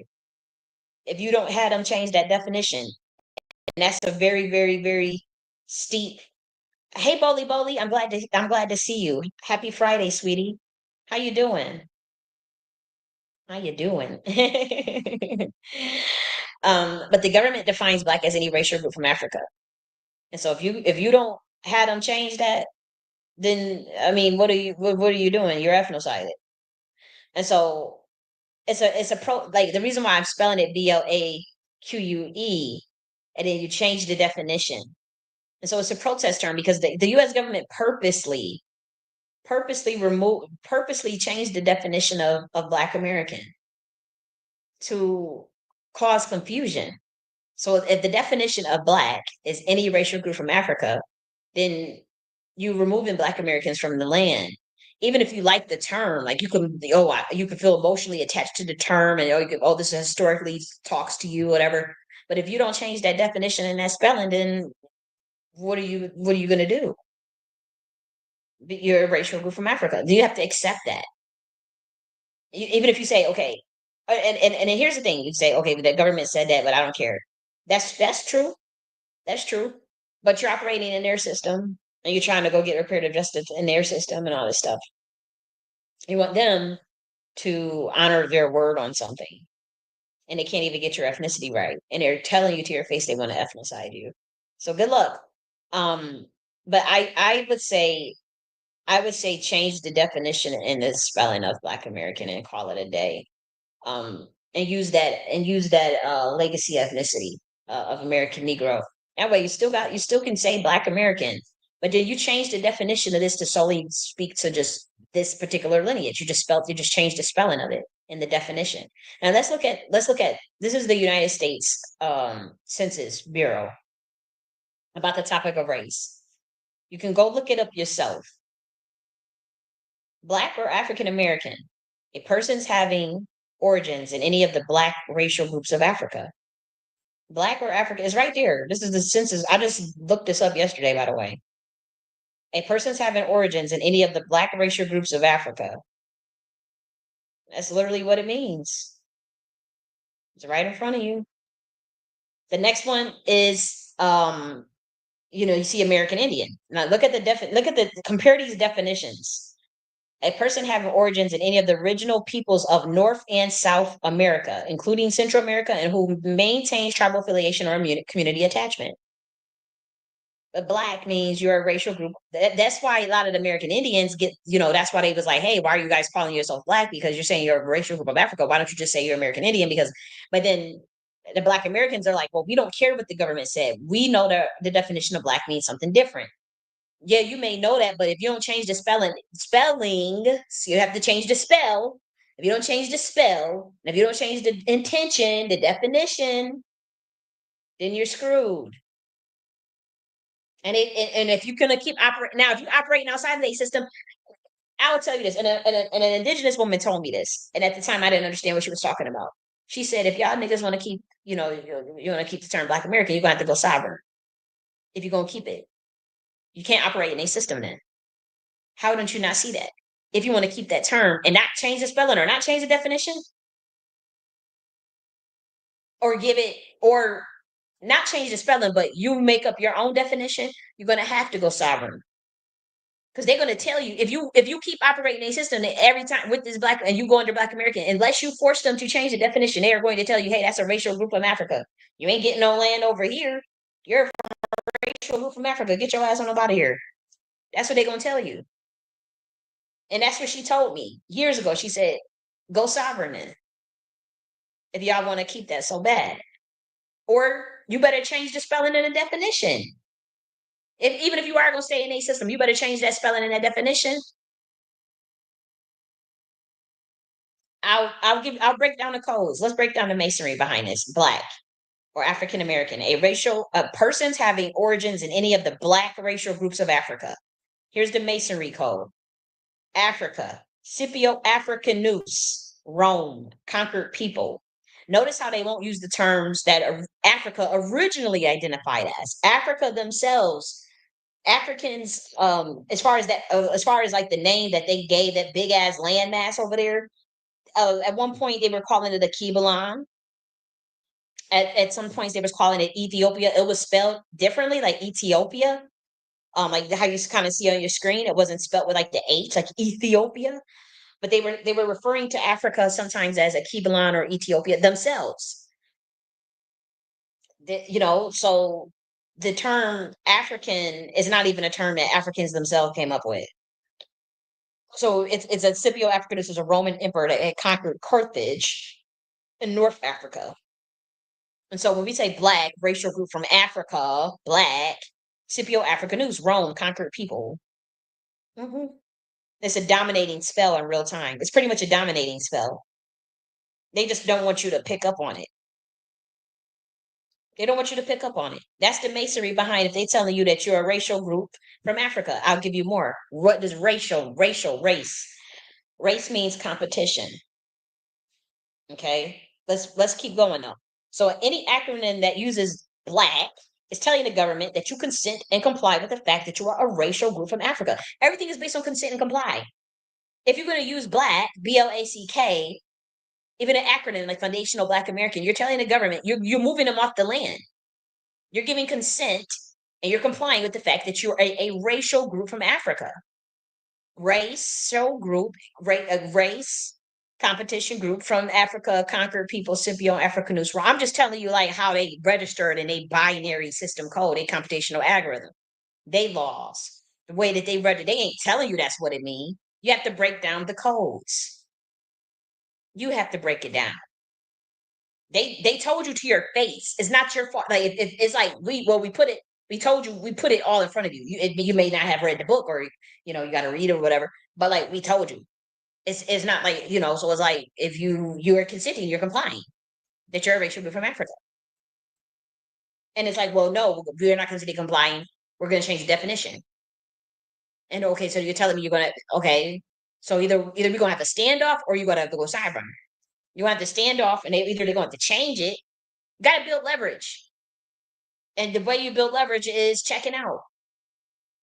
Either they're going to change that definition to what you wanted, or you're going to go sovereign. That's the only consequences. It's nothing. It's nothing. It's not rocket science. Racial group from Africa. You say black, then you're removing them from the land of North America. Because check this out. Even if you just have one indigenous ancestor, then some part of this land of North America becomes your inheritance. Even if you just have one Indian grandma somewhere, one, it don't matter. Even if you have two, a bunch of them, the more the merrier. But like say you don't say you just have just one ancestor that you knew was indigenous. Or for those of you the spit test, you found out you was 10% indigenous. Then you have inheritance of the land of North America, the land that was stolen. And so that's why that's why the government purposely put the definition black, racial group from Africa. It was to remove you from the land. It's very much strategic on what they did. Because they know, okay, for one, yeah, a lot of Black Americans do got indigenous ancestry. So we're screwed here because if they wake up, they doing the genealogy, they doing the research. Yeah, they're gonna demand the land because of even if you just got one indigenous ancestor, we talking about epigenetics. That ancestor is gonna come forward in that blood and fight. That's why there was so much fighting and fighting with Black America. Because even if you just got one, it don't matter if you pitch black as night. We got a one indigenous ancestor. That indigenous ancestor is not going to just go along to get along because they're not going to just let you sell out their inheritance and sell out your bloodline. They're going to fight because it's like, dude, no, we want some land. We have land. Like, what are you doing? You know, they're not just going to go. They're not going to be silent about that.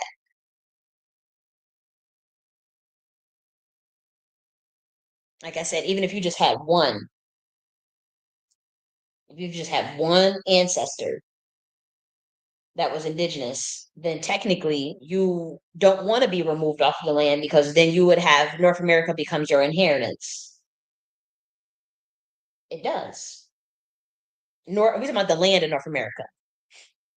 And if you have certain other bloodlines, then we're talking about the corporation, the United States corporation and governance structure becomes your inheritance as well.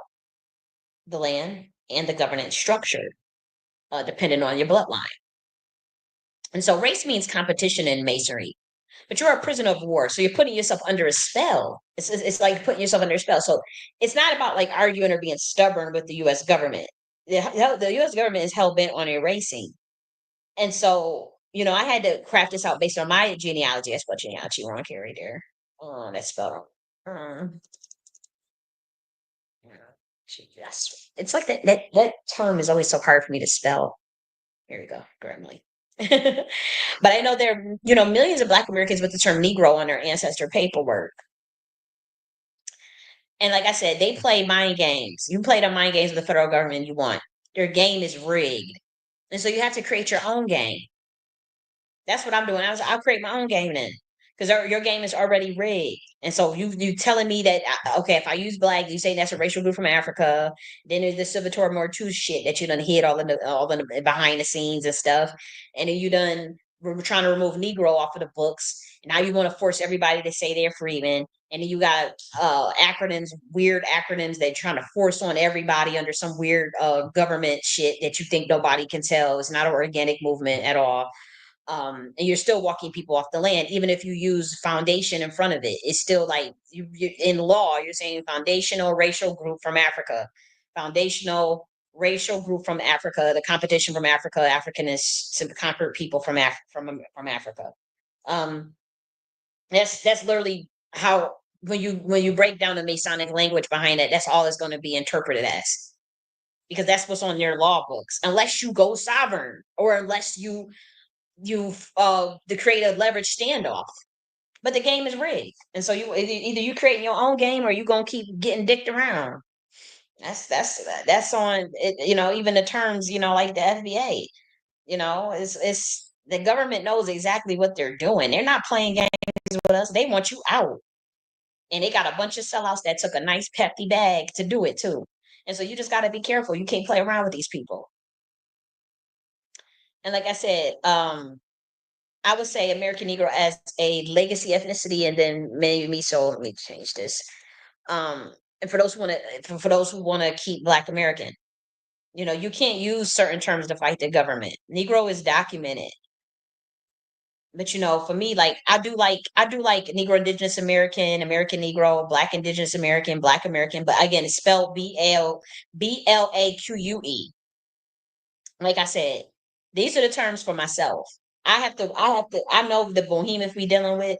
And so, I could stand on an island on my own. I could stand as a tribal one. I don't have to follow a crowd. So if I know that if I see everybody walk into a slaughterhouse and we don't broke down all the Masonic codes and we told you what it was, and you see some of us go the opposite direction because we're not going to walk into a slaughterhouse with you, then so be it. You just get mad at us, but we told you. You know, like I said, I don't try to push what I do on other people, but I do like to give game to people that can help them or to get them thinking. So that's pretty much what I'm doing, is just like, okay, well, this is how I'm thinking about it. What do you think about it? Or like, maybe this can help you, or maybe you could do more research on it and expound on it. But I just know I have to protect my birthright. These people are trying to genocide us, and they're using silent war tactics. So, Negro Indigenous American, I have to protect the history. I have to protect the land, my land, your ancestors. Again, for me personally, it's more so because I see Negro in my documentation. I didn't see Freeman. I didn't see FBA. And then I see how the government want to remove Negro like that. That's suspicious to me. That's always been suspicious to me, honestly, since 2021. We used to talk about that a lot. Like, I remember, like, we used to be like, yo, why are they? And it was honestly like a lot of the indigenous that were kind of disturbed by it, at least at that time. Because I remember they were the ones that told me about it. It was like, Obama removed Negro. He's doing something real sinister going on. They're trying to bury. And I remember thinking they were being a little dramatic, or maybe that was not that big of a deal. But like, come to think about it, I'm like, yo, that was pretty like major. Like, the fuck, like that's pretty crazy, to do that to a group of people. And I don't think it was actually, I think Obama signed off on it, but it was some Asian lady that that that introduced the policy. I think her name was like Grace Ming or something like that, or yeah, Grace Ming or Mean Grace, something like that. Um, but yeah, like that's insane, you know. And like I said,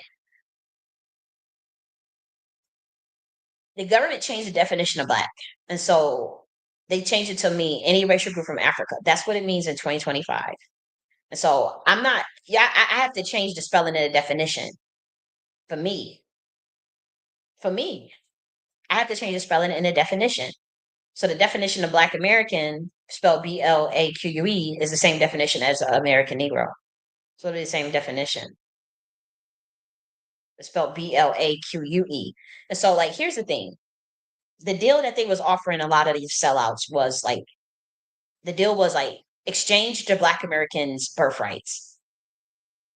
Pretty much like it's a very high level form of subliminal soul selling, pretty much.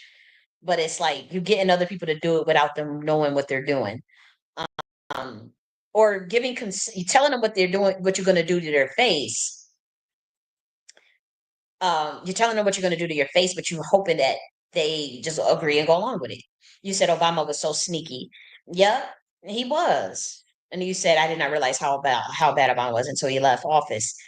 I don't think nobody did. I agree. I think that a lot of people were just under that spell, like, like just under the idea, this quote unquote, he was this brown face that looked like a Black American, but he was from Kenya. He's Kenyan and he's Jew. His mother's Jew, and he's Kenyan, and I don't know is his other ethnicities he has, but you know, um, let's be real. Like, I think a lot of people just saw a charismatic, decent looking guy that looked Black, and so it's like, okay, he was groomed obviously for that position. He was chosen in advance. I mean, like, it's obvious now that he didn't just get there, and now you could see it because our eyes are so much more open compared to 2008.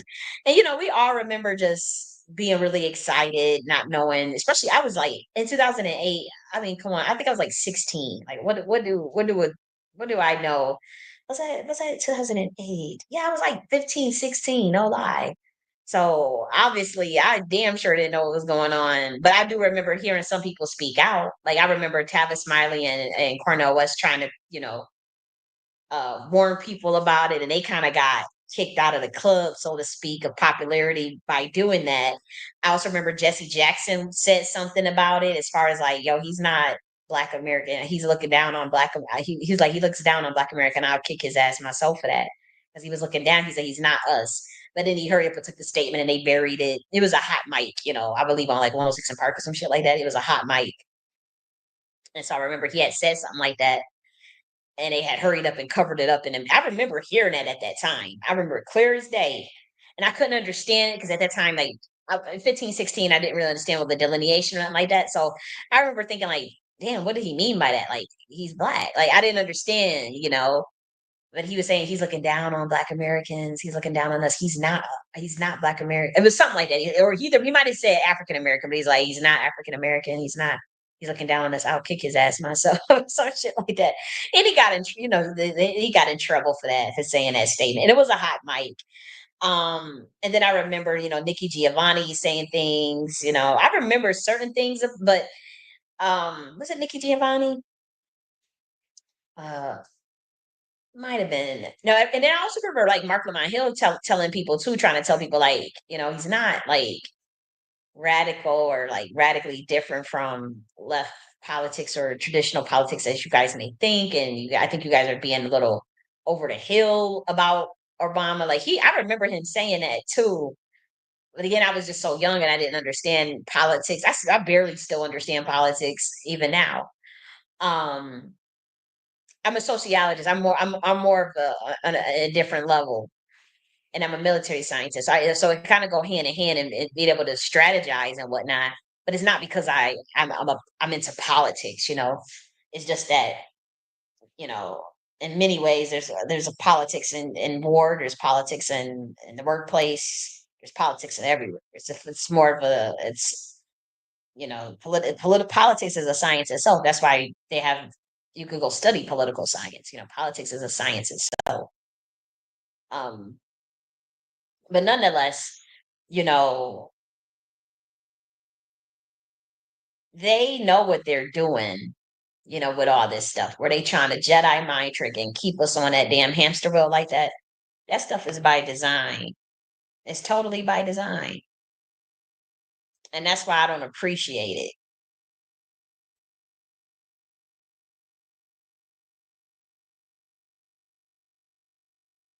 I just don't appreciate it.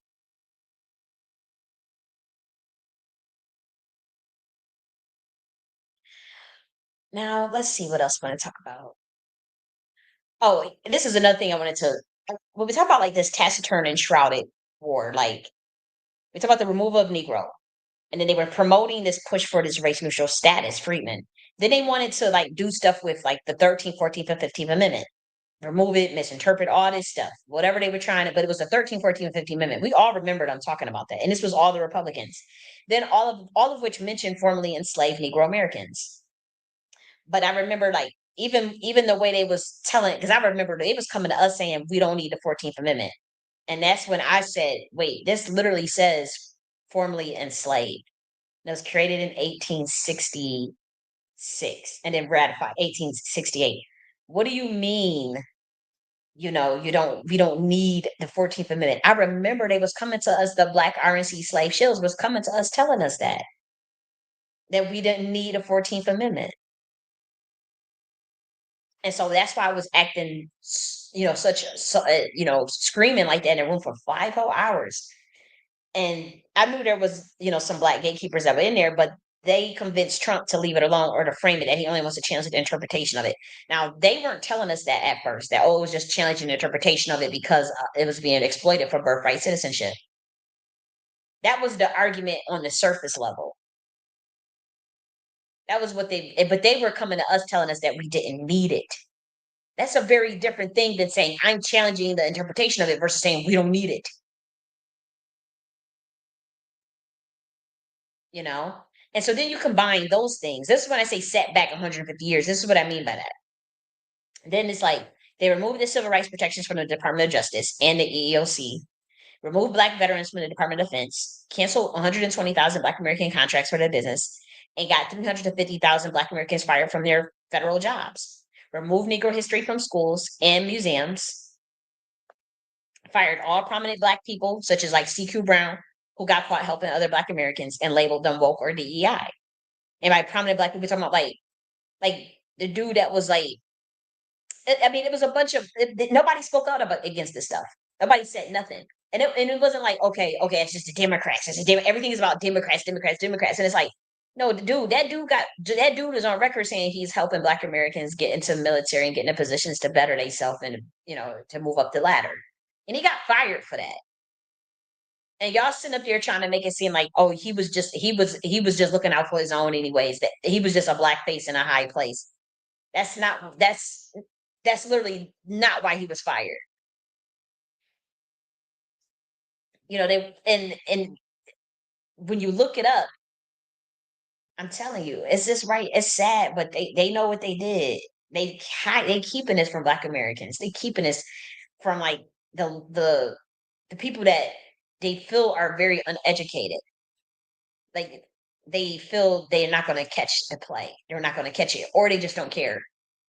And then again, if you're not following under, if you say you follow, say you fall under American Indian over Black American, then you're fine because you already did the work to kind of circumnavigate all. And by that I'm saying like you changed your paperwork says American Indian or something else or whatever. And there are a lot of Black Americans that saw this shit coming and already jumped ship. I've talked behind the scenes with people that knew that once they removed that Negro stuff, they said, "Oh shit," and they had to go and change back paperwork because they already knew what Trump and them was going to try to do. Now I have to say they were boule and they did keep it. They didn't like scream from the rooftop about it because I don't think they care, but they told me years ago, and that's why you saw a lot of Black Americans going to get indigenous cards and um, getting different paperwork to get different the what's it called, the tribal federal I think it's recognition so that they can tap into those resources. And some did. And in many ways, you know, they were the people that said they were going to do that, they did it. And I suspect it was because they already knew what was going to happen, with this precipice of, with me, I see it as potentially a successful ethnocide with the way things are right now. It's just a mess. And I think that mess was created on purpose. I really do. I just think that they thought people would be too dumb to catch the mess or to see that the mess was purposely created. I think that they really thought that, oh, see, guys, we can't do that's like how Obama was saying, we can't do much, guys. Sorry, guys, our hands are tied. How they kept doing that shit, you know, our hands are tied, that type of thing. That's kind of like how they are today, like with that gatekeeping energy, the pro black gatekeepers. It's like, oh well, we tried to go to the OMB, we tried to do this, we tried to do that, we went here. The Democrats didn't do this, they didn't do that. And it's like, nah, man, y'all, it's something deeper going on behind the scenes with this stuff. And I know people don't like us to talk about backdoor deals. People get so upset because they got to keep their system going. And I pose a huge threat to them. You can see that, like, I'm shadow banning a bitch. Like, I pose a huge threat because I call all this shit out and I take a lot of hits behind the scenes. Obviously, the number one go to is, oh, she's crazy, but they steal all my ideas. These people can't come up with an original thought to save their life.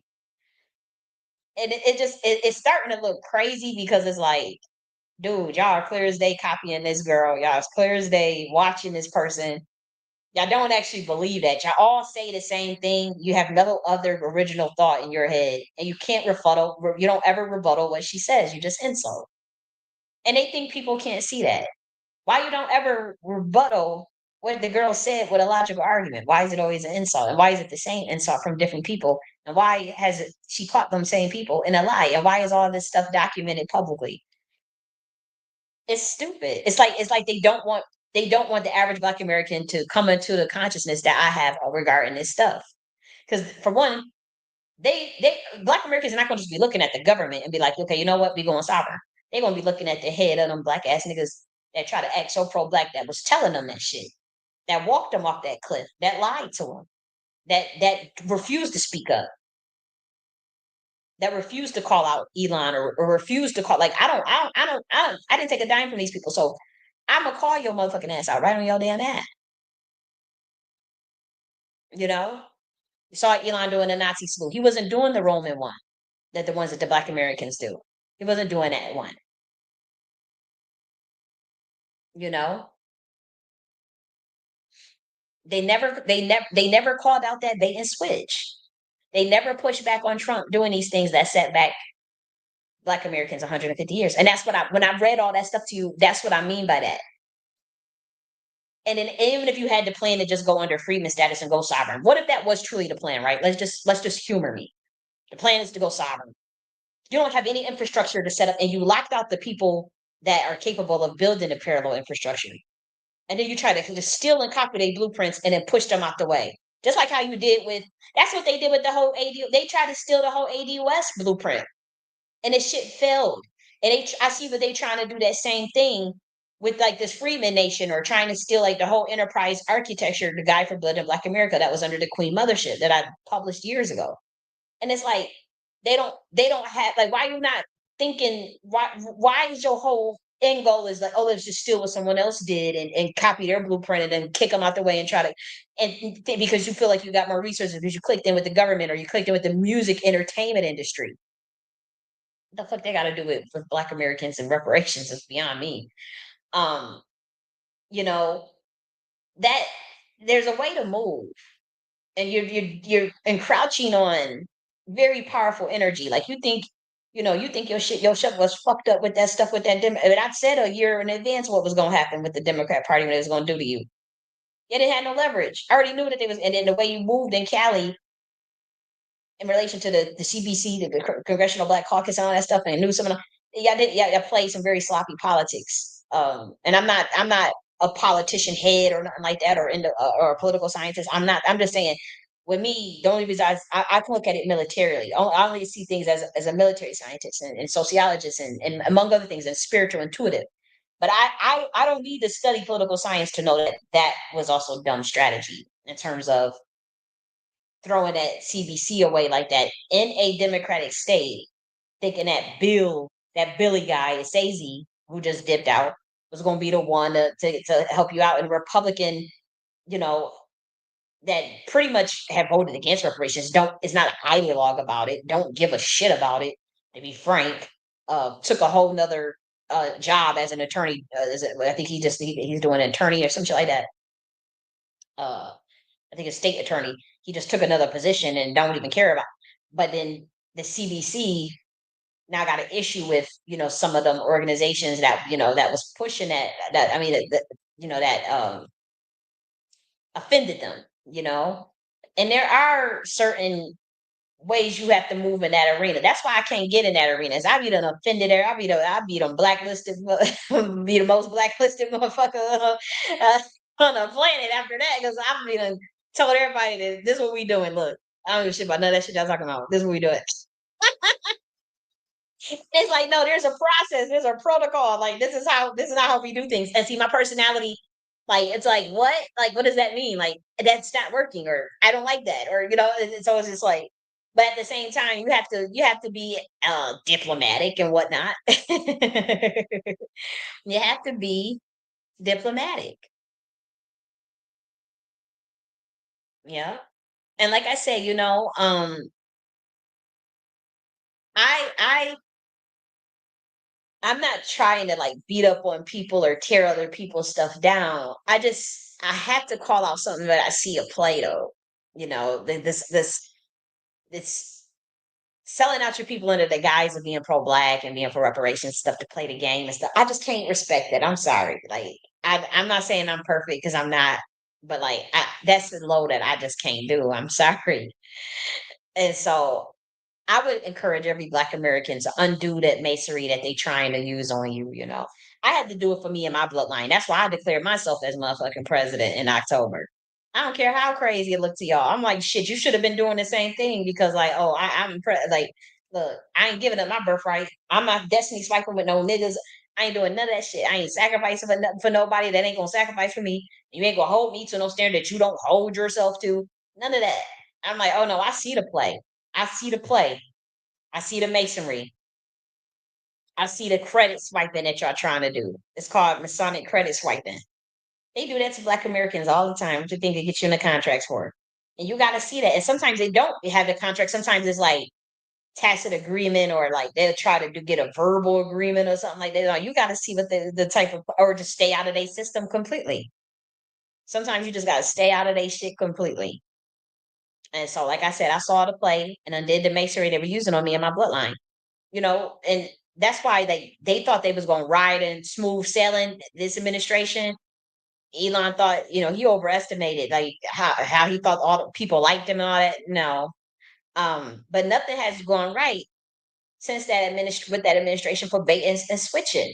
You baited and switched, and you mixed magic systems together to get to what you got, but you used a fucked up magic, the scavenger magic, and try to bring that with the primordial shit. Like, we don't get like that. We don't get down like that. You want some other bullshit. Contract canceled. The whole thing canceled. Fuck it. Because we're not playing that. We ain't playing it. Like, I don't know what the fuck y'all thought this was. um, and then Trump talking about something he wanted to do a third term now. Like, you're 4 months into your second term. You haven't done anything worthwhile. The market is fucked up. The tariff wars, you don't know what you're doing. It's like you only why are you jumping? You're not even finished with this term yet. You still got 4 more years in this one. Why are you thinking so far ahead for a third term? That means you don't think that you're doing that. Why you feel like you need a third term? What makes you so special? What makes your leadership so grandiose that you don't have to follow the motherfucking constitution and do and abide by the term set forth that is 2 terms, and try to find all these legal loopholes to try to stay. You're not. It's not like you're FDR. It's not like people. You lied about talking about you lowered the price of eggs. You did not. The eggs are still the same price. Stock market was motherfucking tanked. Um, these tariffs. I mean, we not seeing this grandiose administration that will make me want to give somebody a vote for them a third term. I don't see anything, and it's too early for that. It's like you put in the cart, you put in the cart before the horse.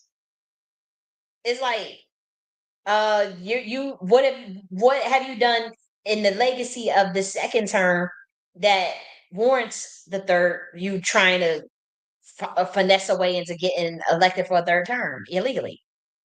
The only way you think of doing that is when you feel like you fumbled or fucked up in this term. They telling you right there, like I feel like this term is going to be a lame duck, which we told you the lame presidency, and you feel like this it's not panning out the way you wanted to. Musk, honestly, that he ruined your shit. You shouldn't have been so greedy. Um, yeah, Elon Musk. That soon as I saw him come around, I checked out. Soon as I saw for politics, for technology software, that's different. I didn't have no beef with Elon Musk as it relates to technology software. Technology. Honestly, that's his lane. And so with that, that wasn't. I didn't. That didn't. That's not something that to get all riled out about. But when I saw him come around with that dark MAGA stuff and that Trump stuff and that politics stuff, that's when I was just like, oh, this is some more other shit going on. And it wasn't something that I can get behind. I just never liked it. I just feel like whoever felt like that was a good idea for you, they fucked up your shit. They did. Elon fucked up your shit. Trump. I don't care what nobody say. And y'all can try to shadow ban my videos as much as y'all want. They shadow ban the shit out of my stuff now, and they will not show. They will not. Like it's like it's disgusting. It's like I can't be saying nothing that's possibly that. I'm like, it's creepy. It really is. It's really really creepy. Um, but that's what they do. I mean, I've always been shadow banned on YouTube, but like X has gotten like it's beyond ridiculous. Like it's never been like that bad. And I could tell somebody went behind the scenes or somebody was like, "Oh, we got to shut this stuff down," because it was. I mean, I wasn't growing, fast or anything, but it's like I remember it was going. I was getting like 600 views on my X spaces, and then they systematically just did something with this algorithm to bury it down to like 200, 300 range. And I guess they figured, wait, that's still too impactful because it's still 200 niggas listening to this shit. Lower it. They figured out a way to like systematically and it's not like it's just less people watching it because it's the impressions. How you know it's the impressions? They're not showing it in the impressions. They're buried. That's how you can tell it's algorithmic. If the impressions was the same and then it was just less views, then you can argue that okay, people just don't like what the fuck you're talking about. Then you can argue that. You can make that argument. But the impressions when you look at like the analytics in the background, it's like they're not showing the video to people at all anymore. Like they're not, it's not in the algorithm. It's like it's buried and you could look at it just through the impressions. Like, and that just never happened. But I do know the people that made the call for it. Like I'm telling you, I remember I said the video I did, I said, so it was a person that threw a shot at me. I called them a sellout to their face, and I knew they was gonna go behind the scenes. This was like 2 weeks ago, 3 weeks ago, and I knew they was gonna find a way to have them kind of bury my stuff because it's like they trying to keep a certain narrative going, and they feel like it's so obvious that these black RNC slave shields took a check or something to like to push this Trump and Elon stuff. They're not saying nothing about none of the shit that they're doing. So that's how you know that they took some sort of deal or some sort of check. And so they don't want people to actually talk about that though. Like they don't. It's not like they don't want people to look into what I'm saying or study it. And so that's why it's like, well, we have to make sure that nobody sees the video, or we will make sure that it's not promoted or whatever. It's really annoying because again they'll if you're not paying attention, then you'll just be like, okay, well, yeah, see, people just stop watching your content. People just don't care. But it's not that, it's the impressions.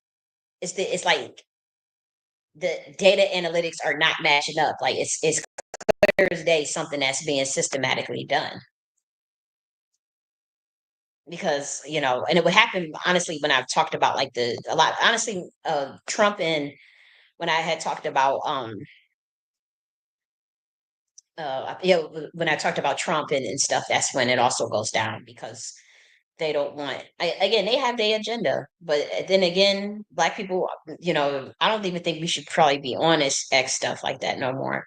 And so that could be one thing too. There's other social medias that's coming out, that's being built and whatnot, and that are built, but they don't have like the capability. And that's why, like with Blue Sky, y'all gonna have to build voice chat or something, or live ability to go broadcast live.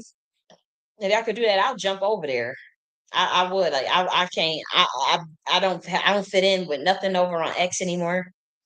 Like, I don't, and then being that buried in the algorithm don't do, it's ridiculous. Because it's not organic. It's not like, if the algorithm wasn't doing it when I wasn't getting shadow banned, which I was always shadow banned, but to average 600 views when it was 1,000 impressions. So it's 1,000 impressions and then like about 600 views on a weekly basis, and then for the impressions to drop below 100, like, you're not, that means you're not showing the video. It's not like, we're talking about impressions, guys, not views. Impressions, like, that is somebody that's like, yo, this shit, whatever she's saying in there, we can't have them niggas knowing nothing. We don't want them finding out nothing, because I'm telling you, I'd be so early on stuff. This is not me trying to just be tooting my own horn, or that I know everything, because I damn sure don't, or that I don't make a mistake. Because I admit when I make a mistake. One thing, I can admit when I'm wrong. I don't mind apologizing for nothing. So I'm not arrogant like that, where, oh, I can't admit, my pride's gonna be so hurt. I don't give a fuck. But it's like, this is not me being delusional about this shit. Like, you're not, but I'll show you, just so you don't think I'm being dramatic. Look at these impressions. It's 30. This is the impressions. This is the impressions, and this is the views. This is the views, and this is the impressions. This is being systematically done, dude. You're not showing it. Like, I'm not stupid. And it's just sad, because it's like, damn, something happened with my, sorry if you're on Rumble. I don't know how long that's been off like that. So forgive me if it's been a long time. But I was trying to make my point. Okay, so let me stop sharing. Let's see. How do I want to share this again? Here we go. StreamYard. Here we go. Okay. So you guys see that?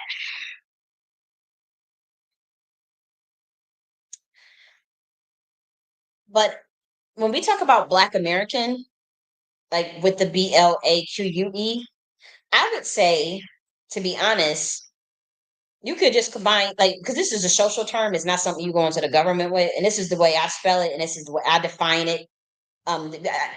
As far as Black American, I would combine the definition of American Indian and American Negro under that, and just call it a day. Or the definition of American Negro and American Indian ties you to North America, ties you to the land still. Now, the definition of American Negro that we created was up here. American Negro. Emancipated American was born in America, whose ancestors have also been in America since the inception of the American Constitution or the Emancipation Proclamation, was tied to North American land. And then American Indian is down here, having a person's origins and original people of North and South America. Boom. And so you're still collating it under the American. You still have that uniqueness of the lineage itself, of the lineage of Black American. You still have the American Negro in there, and then you still have you still tying yourself to the land, because you have American Indian, and you change the definition and you change the spelling.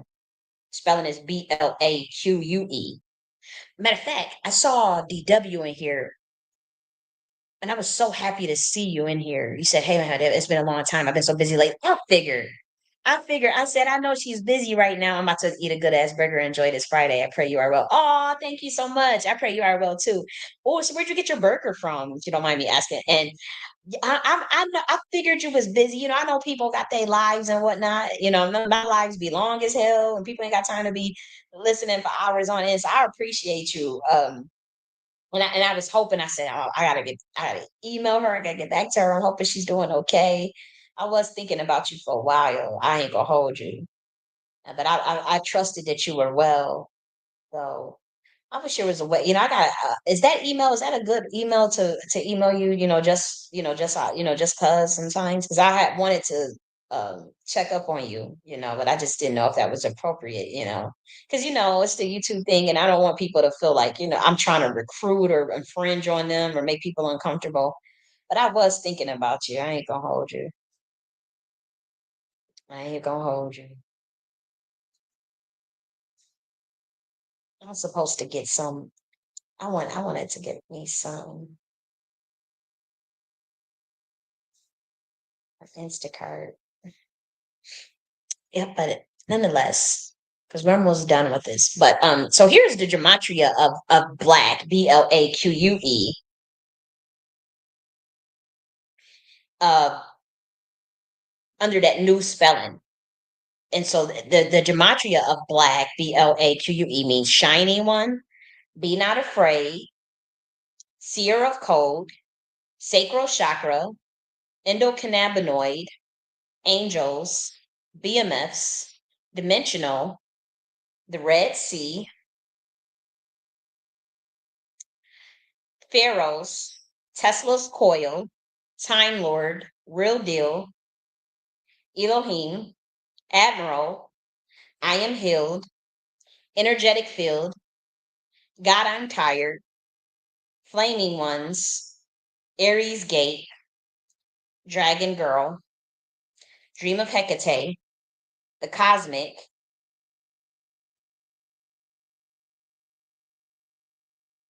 female reaper,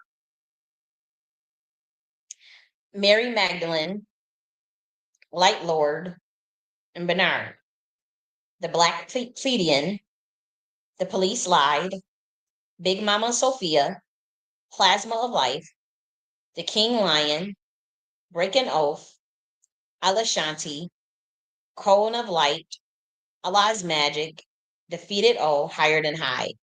And so the numerical meaning of black, BLAQUE, is 8, which equals authority, leadership, abundance, Saturn, divine feminine, and infinity.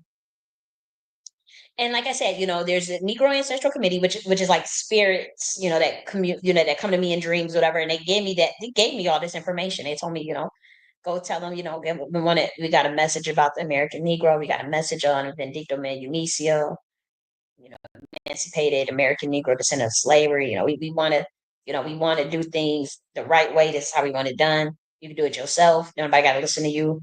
But you doing this for you, for your bloodline, for me, for my protections, my birthright. Because I ain't going out. I ain't about to be. They want you to time loop here as much as possible. They don't care if you time loop here. No, they do not. They want you to time loop here. And so I'm sorry, guys. I can't, I'm not time looping. I'm not time looping here. No, no.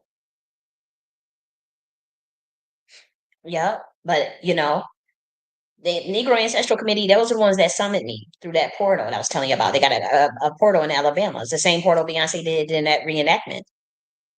And when I was born on January 22nd, 1992, that same portal was open. Remember we did the code breakdown of this video of Beyonce Don't Hurt Yourself and Ring the Alarm Live Formation Tour. And we saw this when she was this cube and that portal opened up like that.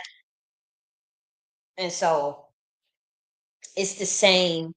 That was the same energy that of this portal that's in Alabama. It's the same. It's the same thing. I know that may sound like, oh my gosh, like, that sounds crazy, but like, yeah, yeah. Hmm. Yes, ma'am. Yes, ma'am.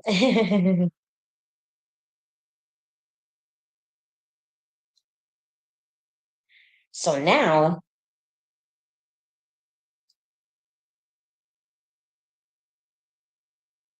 what else do we have to work on? Oh, I wanted to give you an update on the website. We still working on this. It's a lot. And to be honest, I'm still on design. I haven't even put like um it's like I'm working on economy behind the scenes because the economy is more intricate. It's a lot of work, but it is what it is. But this is the Nakhti Order website. I'm still working on design. By that I mean like changing out the videos, like that type of stuff. And yeah, I changed some of the pictures and whatnot because it was a little bulky. I still have to change some of these pictures, but like, I'm just settling on like which kind of design to use and what type of images and photos to use. I'm still stuck on that. So I've been doing that. I've been also proofreading books and whatnot. And so it's coming together. I love this video though. Like I like this image. I think that's it fits. The Nakhti order. That's New York City. We have some in Atlanta. I think this one is yeah, this one is Atlanta. This is Atlanta, Georgia, right here. So New York City, Atlanta, Georgia, and there's some other like Capitol buildings, all types of stuff that I want to change. I mean, add these different photos and whatnot. So, still working on it. And then, what else do we had to add? I have to add all of the stuff here. And honestly, like you guys weren't ever supposed to see, um, this site yet. Technically, I mean, by that, I wasn't like promoting it or anything. Like, it's not like, oh, it's done. Go sign up, or let's go join, or let's go do this. It's not that type of party yet, and that's why like the link is not even connected. Like the .org is not even connected yet because it wasn't something that was being promoted to people as a finished product or as something that this is literally just me working in real time. And because other people were trying to steal my blueprint, I had no choice but to tell people like, oh yeah, I've been working on this stuff with my blueprint. But um, this is certainly still under construction, as anyone can see. And so while you guys are looking at that, I also want to talk about like this idea of black boule versus excellence.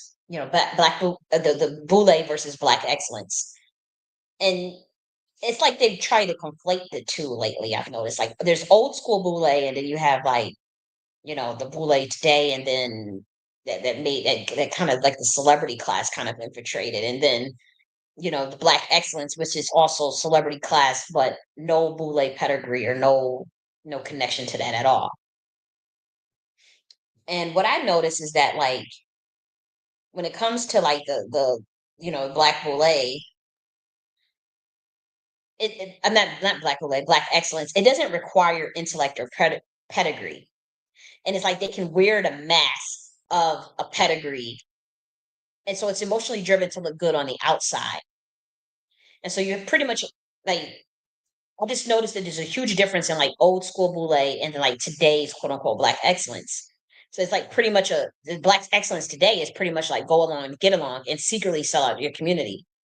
And so that's why like even when you think about the people who were pushing black excellence, it was like P Diddy. Like, P Diddy was pushing black excellence. You see, it's a huge difference. It was an entertainer pushing black excellence. It wasn't Sheila Washington, who's an inventor. It wasn't Aaron Salters, who's an inventor or who volunteered to freely, do security work in a black community, and it was an invented, an engine that can run on water. And so that's Aaron Salters. And he wasn't. He's black excellence, but they didn't push him out there to push black excellence. They didn't push Sheila Washington. They didn't push any of the black inventors. They pushed P Diddy. See, that's how you can tell there's a difference when you get to talk about this black excellence versus old school boule.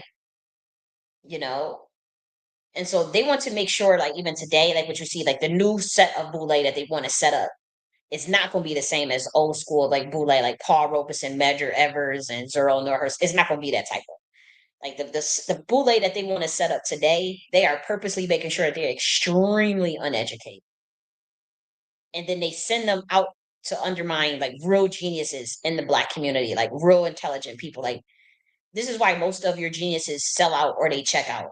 So a checkout is a different than a sellout because a checkout is like they're not going to do any harm to anybody. Like they don't have no, they're not going to do any harm to the black community, but they won't fight for you. They just mind their own business and they're individualists because it's not worth it. And then the people they'll line you up. They get jealous, they line you up. But what I notice is like this new boule group that they trying to create. They want to get rid of the old school boule and then even democratic boule. And they want to come up with like this whole type of new boule that's kind of like more like RNC based. But like I just noticed that they purposely like they want them real uneducated and real malleable and real uneducated, but also like they don't want you to think too much or question too much of what the white power structure is doing, or you can't. They don't want you to also speak out against them. And see, old school Boule always spoke up against the white power structure. Even the ones today that are performative still do it in a performative sense. When we're talking about like Paul Robeson, James Baldwin, like they they were ideologues about what they believed. And that ideologue ism, believe it or not, it that's the energy that you need to change anything in the world. I don't care what it is, what race you are, what gender you are. In order to push the energy behind whatever you need, especially in today's time, you have to actually be a real ideologue of it, or else you're not. It's not going to work. So like those people, like they were really pro-black. Like James Baldwin, there was a really ideologue about that. Like Zero No Hurston became a target individual. They labeled her a pedophile, just like they did Michael Jackson. It was not true. Their government knew it wasn't true. They still didn't care. Then they buried her in an unmarked grave. Hated her guts, blacklisted her, all types of stuff. Because those, even though like you say, okay, they're brulee or they were the bourgeoisie, they were pushed up there because they were already gifted. So of course you're gonna get pushed up if you're fucking gifted. What the fuck? Um Nonetheless, they were real ideologues. Like they still was like, okay, we care about our people. Like we care on some level. And so you're not going to just tell us we got to do this, whatever, we got to do that. But that even you with MLK, Martin Luther King's ass. He had a picture with the Rothschilds and a picture of the Rockefellers.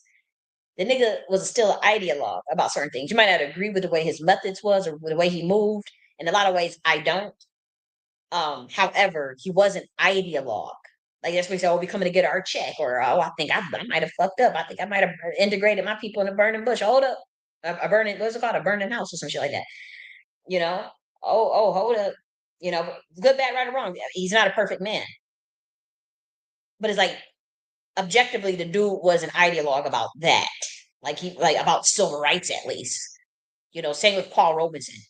You know, Stokely Carmichael, Muhammad Ali. Like Muhammad Ali. They were an ideologue. Muhammad Ali was an ideologue. He went to jail for what he believed. You know, he changed his name from Cassius Clay. You know, like that's a true ideologue. And why you see the reason why the black community just is getting nowhere and have no leaders, nothing, is because they don't have ideologues. These people are paid. They're being paid to push pro-blackness, pretty much. They're being paid. It's a job. It's not real. And so that's why you don't see that. And then the people that are real, they're buried in the aggregate in their shadow band, they're not gonna get anything.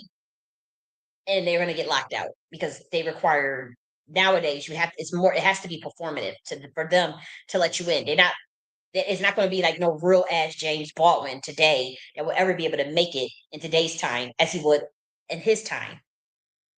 That infrastructure is being torn down, is being systematically torn down, and people are taking a bag to tear it down. And they don't realize what they're doing is they're setting back everybody 150 years. They setting back everybody thinking that they just getting at the Democrat boule or the Democrat bourgeoisie. Like this is not what I'm talking about. This is not like that's not that type of fight. This is a much deeper fight. This is like secret society against secret society. And what do we want to do about the Negro problem, about the Negroes? And we really they both sides want to ethnocide, but how do you do it? You give them the chance to go sovereign. Why is this bitch Callie J.N.S still able to run around and talk and whatever? Thought we was supposed to been knock her ass off. Okay, it's a bunch of grassroots niggas talking about they want them reparations. We need them in a honey pot. We need to monitor and watch that extensively and make sure that everything that they do get thwarted. And whoever's the biggest threats, neutralize their ass and start smear campaigns on them. Call them crazy, call them obstructionists, do whatever you got to do. But this is the play. I'm telling you how the top down thing. This is the play that they want is for that new group of boule niggas but they have to be anti-intellectual. They want it. That's why they went to the hood, or that's why they went with people that's really, really uneducated, because they're trying to establish a new boule. But they also needed people that would actually be like sellouts. Like they don't want real ideologues. Like a Martin Luther King was boule, but he was a real fucking ideologue. The Order of Workmen, the Order of the Lone Star, the Mystic Temple of Light. That, those were real ideologues. They built black infrastructure, or Negro infrastructure rather, because it was done in 1870s, 1869 with the Order of Lone Star and Pride. Like those are real ideologues.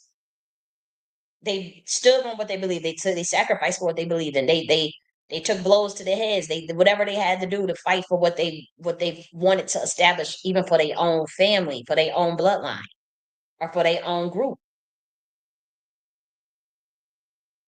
You know, and so like with this anti-intellectualism that they want to push amongst Black Americans, that's by design. They came to certain people in that reparation space and propped them up to trick a segment of Black Americans into burying themselves. And then they shamed Black people who did not want to sell out. They shamed Black people who were smart. They shunned Black people that wanted to have integrity. They try to make it seem like, okay, you're being a lame for wanting to stick up for yourself, or be an ideologue, because this is the time. Like it's like they try to shame me for not wanting to support no fucking Elon Musk, or for calling out the bait and switch of the Trump administration, because they didn't want us to catch nothing that they were doing. And so they targeted whoever could see through them. And the one that they could see it the most, they felt like that was the one that had to be killed or blacklisted or whatever. Especially when you start seeing how like these movements are not organic. Like you could tell clear as day that the CIA is behind a lot of this stuff. Like it's so obvious. And they came in the reparation space pushing music industry. These people from the music industry is pushing deals and contracts, talking about government contracts. Government means mind control. Govern your mind. Government. Why do you think I'm so shadow banned? Because I could see all the masonry that they putting right in front of people. Government contract. They brought that shit in the reparation space. What the fuck you gonna tell me? And people try to gas them, and I was like, wow, why all of a sudden y'all talking about government contracts so much? They try to gaslight the fuck out of me. Like, hey, who's bringing that up? What are you? I'm like, bitch, I know what the hell is going on in this space. Like, what the hell? They've been doing that wicked shit for so long, man.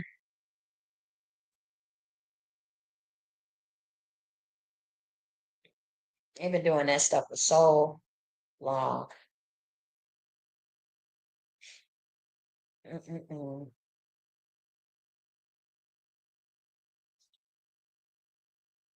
But like I said, it's just wicked to try to shame people for doing the right thing, you know, for wanting to stick up for themselves. There's nothing wrong with wanting to stick up for yourself, stick up for what you believe in. Even if you don't, it's like they trying to make it cool, like for all these Black Americans to just lay down like a dog like that. Like I said, a coward dies a thousand deaths. Y'all not about to try to shame me for standing on principle when y'all know you the motherfucking walking dead, a peon. Not you that's listening right now. Not nobody. I'm talking about the people that's doing this shaming. The walking dead, a peon, a slave, the answers to another man. And I'll say this: do I shame you for being a slave? No. So don't shame me for being for staying free. That's what we got to say to them people. Do we shame you for being a slave? Do we shame you for being a bootleg? No. So don't come over here trying to shame me for being a righteous nigga, for believing in martyrdom for my cause, for myself. And I wouldn't die for nobody else if they paid me $1 billion to. I don't give a fuck about. No, I'm talking about my bloodline, my birthright, who I know I am in the spiritual realm. I ain't about to get caught up and entangled with y'all bullshit. And by that, I'm talking about the lying that they doing to humans to keep them trapped down here, and how they like to they trying to hide. They don't want nobody to know what I'm talking about. They just totally want to play, you know. Oh, well, oh, what can anybody say? What can anybody say? Um, Also, like when we talk about like the plan for the black man that was about to that had came to fruition. That I mean that Kamala Harris had, it didn't come to fruition. But the idea of like that there was a plan, even if you say it was a one line page or whatever, that I you cannot tell me it 4 years. Like I said, give it 2 years from now. I want people to go back and look at that plan and think like you see everything that's happened with this cryptocurrency. The government was getting into cryptocurrency under either administration. I said that months ago, and then it came to pass. But they scoffed at that plan for apartheid, Elon Musk. And they know they did, and they took a bag, and they thinking that nobody can see what they did. Obviously, it wasn't all. I'm not talking about all Black Americans. Obviously, I'm talking about some of the people that was at the top. Like you're not going to tell me that 20K unforgivable loan. I'm sorry, that 20K unforgivable loans and that cryptocurrency protection wasn't a better deal than what you got now with nothing, just nothing. There's no leverage at all, no political leverage, no political incentive to do anything for Black Americans. And I just hate that I saw it so late because I honestly thought it was going to be like a 2016 type thing, and I just didn't see it, and I didn't listen to, you know, I didn't read that damn agenda 2025 thing. I didn't read that shit. If I read it, I'm telling you, there's no way in the world. There's no way in the world I would have just went along with that. No, no way in the world. But it sucks. It sucks because even though like we say, oh yeah, this is the Matrix, it's just this, it's just fake. At the same time, like people's lives do still be affected by that. You know what I mean? Like people's lives be affected by what they do uh in the government and whatnot. Maybe some more than others, like mine's not as much. But like people who get benefits and people who get government contracts or business incentives, whatever it is, whatever, that totally affects them, and I'm just like, damn, I'm just like, man, it's just fucked up all around. But I would tell y'all this: the man that pushed y'all to do that, like what people don't understand is that these people get paid, and he told y'all it was personal. It was not because he cared for the black community. He just needed to keep covered, and then the people on the other side was up close to seeing what this whole thing is about. Then they are saying like another thing you want to be careful of because again, you can't see like warfare. Not you, but like a lot of people can't see like how warfare is played. Like they say let other people fight and protest. Let other people fight and protest. I actually think that, obviously on a surface level, okay, yeah, that's a good thing. I don't think Black Americans should be out there expending all their energy into this system.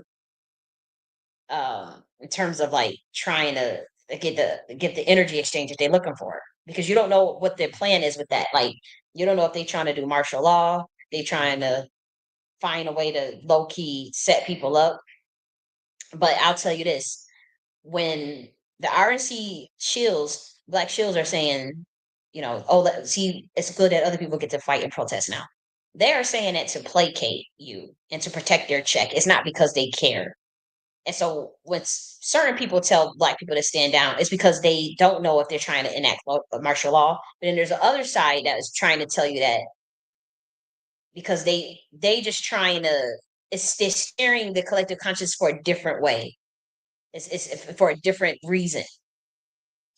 And then you have others that just honestly, they trying to figure out like, okay, where are they going with this? Plus, there's already a bigger play there's already a bigger play at large in terms of they pissed off white people as far as like what Elon was doing with that Doge shit.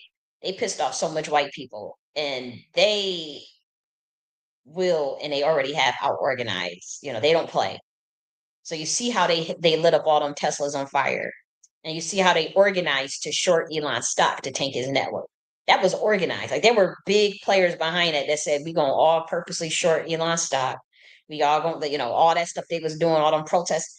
That they pissed off white people. And you should see what they were saying. I was studying some of them forums where they was because he said he believed Belgian May. And them white folks, you should still see what they were saying. It's like, oh, that's not enough, bitch. They was like, he must pay for hurting them. They ain't letting up. They was like, even after he leave, we going after him. I was like, damn. But then you juxtapose that with the way the Black RNC shills are talking. And I caught one of them, one of the quote unquote pro blacks, 3 weeks ago defending Elon Musk, saying that he's a targeted individual. The richest man on earth, we supposed to believe that he's a targeted individual. And he come to the black community telling us that we need to feel bad for Elon Musk and he's getting targeted and they trying to take him down. And it's like all these Americans that are jobless now, whether they voted for Trump or not. All these Americans are jobless. They don't give a fuck about nobody him being no target individual. They protesting an unelected official immigrant that practices apartheid and does Nazi salutes. They're protesting his ass going into American government, God knows what, doing what with our information, creating backdoors, anything. And then firing people in the departments and agencies that were only a threat to him or investigating him. You only went after the agencies that were investigating him. How did y'all not see, like, why would you want the black community to put a cape on for that? And they were pissed. Like a lot of and I'm like, so you could see what I'm saying is like it's a double whammy. So yeah, it may be wise for black people to not get involved at this time in terms of those protests, unless you really get affected by it or whatever, or wherever your heart is at. So be it.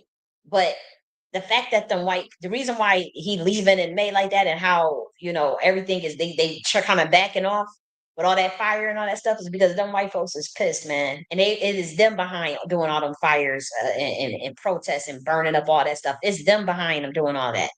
They can't say it's DEI. They can't say it's Vogue. It's white folks. And that's another reason why they like, yo, like, what the hell? That's just like how the Republicans had to go back to them and say, dude, y'all trying to cut all this stuff, but like this SNAP and TANF and shit. And it's like, our people it's these white folks is the ones that get it. What y'all talking about? Y'all want to cut it so bad, and these white folks is and so the Republicans had to go back and kind of like, yo, y'all sure y'all want to do this? Because y'all thinking that it had to reveal the numbers that it's more white people that get that stuff than black folk. They had to reveal the truth to them. So we always knew that, but they secretly knew that and never told them that. They never told white people that. See, what black people were here, they knew that they were getting that stuff more than us. Because it was just funny reading that. I was cracking up, you know. But like I said, people playing stupid and whatnot, and I'm like, you ain't gonna ever convince me that I gotta feel bad for no Elon Musk. And like I said, some people are so poor, all they have is money. Some people are so poor, all they have is money. Read between the lines. Okay. And I do know that there's a group of people that thought if they help them target certain ones of us better, then they will come out on top. But like I said, we've been watching this play for years, and we peep game, and we know that y'all walked into a trap after trying to come for us. Try to come for us, and we made sure you walked into that trap. And this is for only the people that purposely was selling out, Boule gatekeepers at the top, especially the ones that targeted me, especially the ones that came after me, and the low lives in the reparation space that also knew what was happening and turned a blind eye and gaslighted me.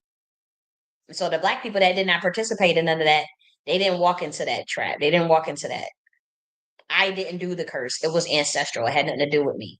It's the fact that these people tried to steal birthrights of black Americans. They tried to. They tried to steal and cover up the birthrights of black Americans for Elon and Trump. And they try to cover it up. And they try to do it under politics and pro-black shit. And I'm spiritual. I see what it was. It wasn't just politics and pro-black shit. It was much, much deeper. This dude told y'all to y'all face it was personal. So like to me, it's like the plan was no tangibles, no vote. That's what it was. Not take a check to go push Trump.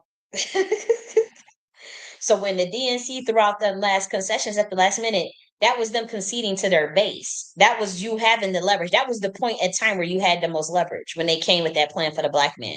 Never in this country inception had the black man ever had a plan just for himself. That was the cue. That was like, hey, don't burn your leverage. Don't burn a bridge here. We talking about that plan for the black man, the 50K and tax incentive for new entrepreneurs, the 50K, 50,000, the 20K in unforgivable loans.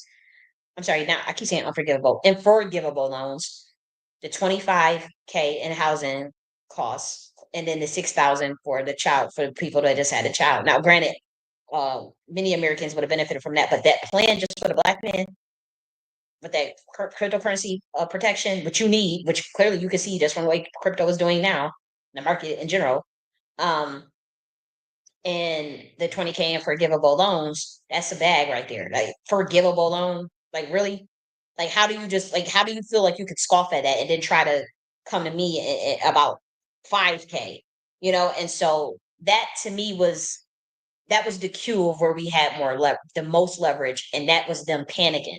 And you should have held them to the fire on that plan. And to be honest, that's when you should have jumped ship. There was no point for me. I didn't see because once I started realizing and seeing that bait and switch, I didn't see what was the point of supporting Republican Party, none whatsoever. Because it was very clear, like a lot of that stuff was a psyop. The Q stuff that already came out as a psyop, but like even them acting like they was going to go after child trafficking and stuff, like you just the energy shifted, and I could just tell that it was just they weren't going to do none of that. They weren't going to do none of that like how they said they was going to do.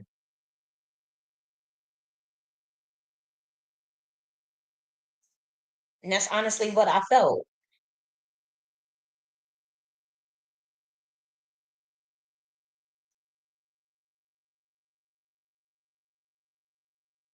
you know.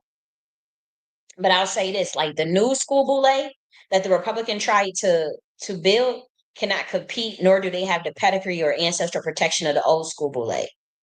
Because like again, like that old school boule, like James Baldwin's, like the Harry Belafonte's, the Zora Neale Hurstins, the Eartha Kids, like them motherfuckers really cared. Them motherfuckers was really on watch list for they whole life. Paul Robeson, Nedra Eggers, Martin Luther King, they actually cared.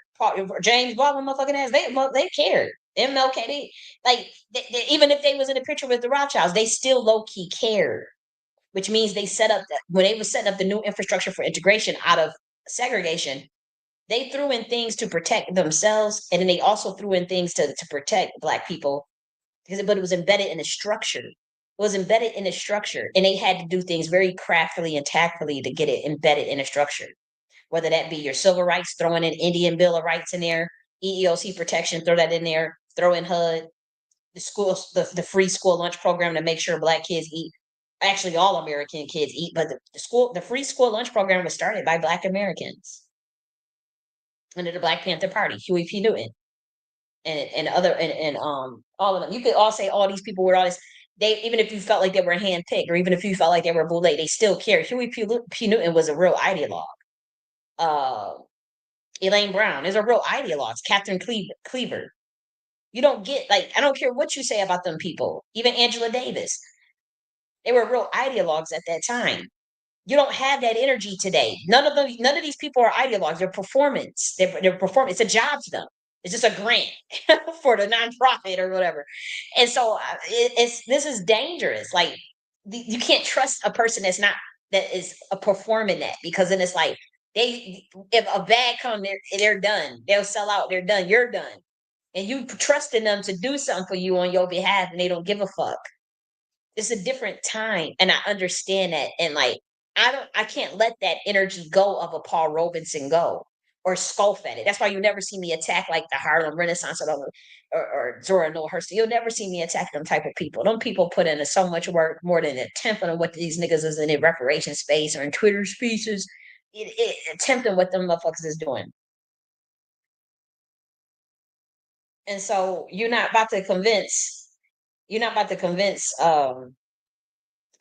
that what's going on now, these are real ideologues. No. just set up this new boule infrastructure. It'll never work because they not know the people that you're trying to get to build up the new boule infrastructure on the right, they are anti-intellectual. They're not ideologues. That's a doom from the start. Hear me out. You doomed from the start. And do you want to combine that with black excellence and then get the entertaining class in it involved and the music industry? Oh, you're screwed. You're screwed. You're screwed. You're screwed. You anti-intellectual, no pedigree, and no ideologue. Recipe for fucking disaster. I don't see how people can't see that. And that's what they tried to do on that other side. I'm telling you, that's what they tried to do. And then the people that had that sauce and are the ideologues, they locked out because they didn't want to compete with them, or they realized they couldn't control them, or they weren't going to sell out. And so they got rid of all of them. And they came after me the hardest. And it's just a fact. They came after me the hardest because I was the biggest threat to see all that shit. I'm not saying I'm the only one that could see it, but I'm saying like I took the most hits for it, hands down. And I'm still, it's obvious. It's obvious. Just people have to play dumb and act like they don't know what I'm talking about.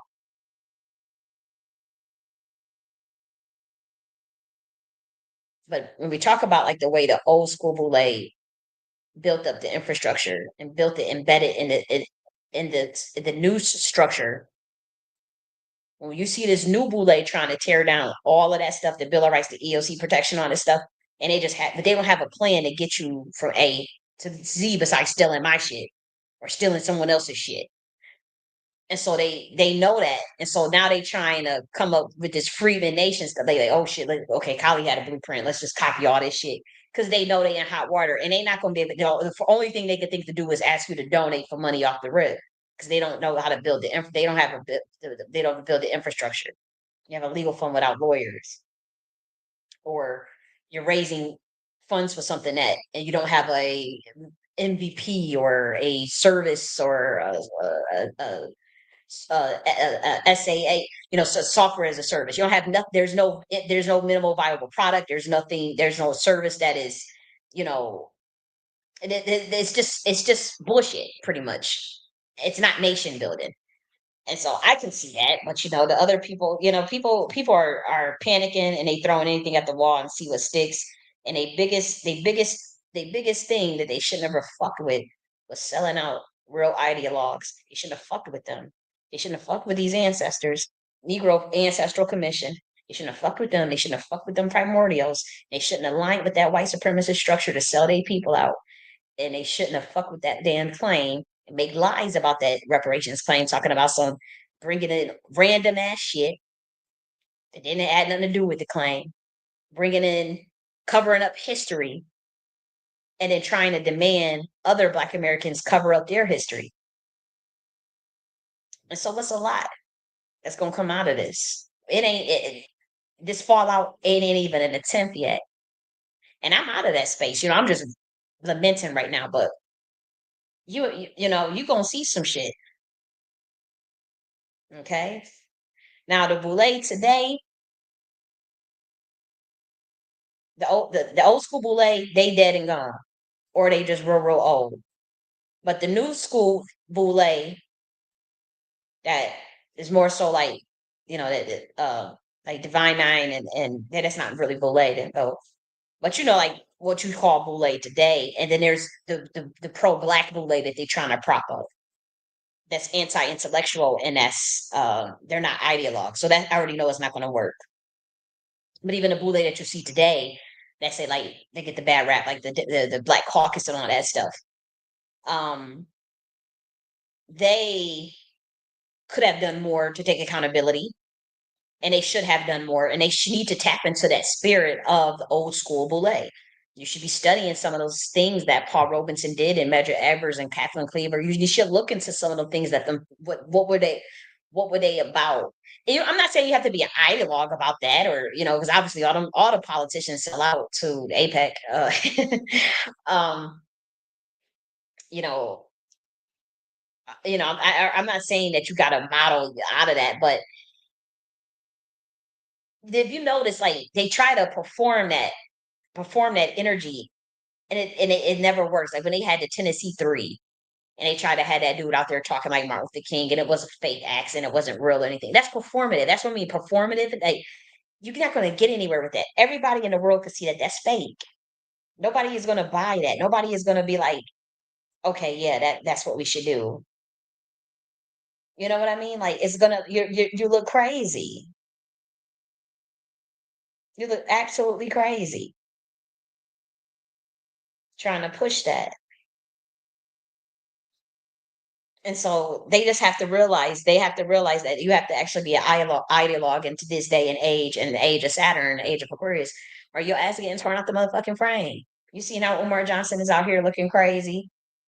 You know, like everything is up. Like everybody's getting exposed. You just see that situation with the black Republican conservative Christian patriot juicy genius get caught get caught stealing $8,000 from some elderly man as a bank teller working at Regions Bank. You know, that was crazy. And I don't want to kick nobody when they down, because it's hard to be in a meet in a public like that, and people just ripping you a new one. They got rooms, all Twitter Spaces on rooms talking about her. One of the rooms was titled "It Was All the Scheme," and he's playing the song "Juicy." You know, people are getting their they getting their rocks off. People have sent me messages like, "Yo, um, well, look at this." That's how I found out. Somebody sent me a private message about it, and I wrote back. I ain't gonna hold you. This is juicy. His story is juicy. We're cranking up about that, but at the same time, it's somebody's life. I hate that she got in that predicament, and for 8,000 for AGs. It would have. I would have thought of something way more elaborate, especially working at a bank. And you remember them little kids that took that 3 million out of Bank of America, buried the cash in their motherfucking backyard. They couldn't find a bank. They couldn't even find a fucking cash.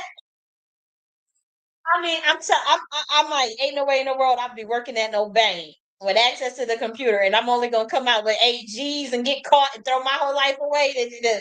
And can't get another job, and get the embarrassment, the ridicule, because it's an elderly black man with dementia that she stole the money from allegedly.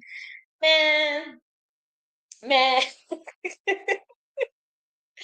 But I'm like, now for no 8 mil. You mean 80 million? You mean 80 million that we did? Like, what the fuck? Like, not no 8 Gs, not even 80 Gs. It ain't even working for 80 Gs. It ain't even worth it for 800,000. It wouldn't have been worth it for anything under a mil, to be honest. Not even that. Like I'm like 8 mil. Like what do you mean? Am I reading this right? I'm like not no 8 Gs. I'm like at a bank teller. Like I know somebody that worked at a bank that finangled legally 50 Gs, 50 Gs legally, and from the 80s. They did that shit in the 80s, and the government nobody could do nothing about it. Couldn't trace her back to nothing. Fired her ass, got her. But I'm talking about a black American woman. And I'll never forget. I told somebody the story of who it was, and I remember the person I told it to started cracking up. Was like, she got her reparations because she sat at that computer and finangled away to get a 50 G's. It worked at the bank. That's somebody I'm related to. Somebody I'm related to. They got 50 G's in the 80s and never got caught. Even when they tried to take her ass to court, they had nothing. They had nothing. They couldn't do nothing. See, that's what I'm saying. Like the level of intelligence in my family, that was somebody that I'm related to. And they at least finagle to get 50 G's. They ain't got off. Never went to jail. And I saw and it's not like I'm telling a business. Like I saw the court records and documents. Like there was nothing they could do. It's nothing. It was totally legal what they did. It was just a loophole. And they worked at the bank. Then I said, "Damn, juicy genius! You juicy with you. Them titties is big as hell, but you ain't no genius." Now, Sarah, the Judge Sarah. You know what? I was listening to her yesterday in one of them rooms, And I said, damn, you were getting your rocks off to this shit. Cause she was just in there talking about something. You could have fucked the man and got 8 G's out of him. What the hell you did? She was just going off. And I was like, damn, man, people was gonna have a laughing day at this. And my thing is they saying she got 5 kids, you don't know people's predicament and crimes of poverty or whatnot. But the way she was talking, and I remember Judge Sarah said that too. She was like, the way you was talking, I thought you was the executive at the bank. At the bank, I ain't even gonna hold you. She was the one telling us just last month, 2 months ago, no lie. And anybody that remember in this recording is probably recorded somewhere where she was like, yeah, I got in Bitcoin real early and I have a full coin. I have a full 100K. Because at that time, Bitcoin was at $106,000 price. And she was like, yeah, I have a full Bitcoin. And I remember people was like, damn, you got the whole full Bitcoin mean you got $106,000 right now. And she told the whole room that. I remember that shit. Cause she was like, yeah, I got into Bitcoin. And the way she was talking, I'm thinking she the executive at the bank or some shit. She was bank teller stealing $8,000, but you got a whole Bitcoin. That doesn't make sense. That doesn't make. But my thing is, people, with 5 kids, that's a lot of mouths to feed. And it's hard out here for everybody. But that don't give you the right to go and harm another person and take what that from another person. I know it's hard though. And so I know it's hard for a lot of Black Americans, and then a lot of Black Americans they like to front and stunt. I told you, I make under 30K. I mean, I should be making a lot more. I work for myself though. I could go into corporate America.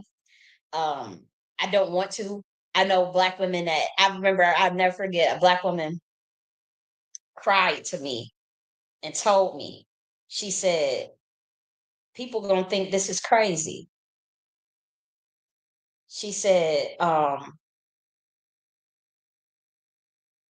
I left a job. She said, I left a job that pays $150,000 to go work for myself. And she said, you know what I do? I said, what?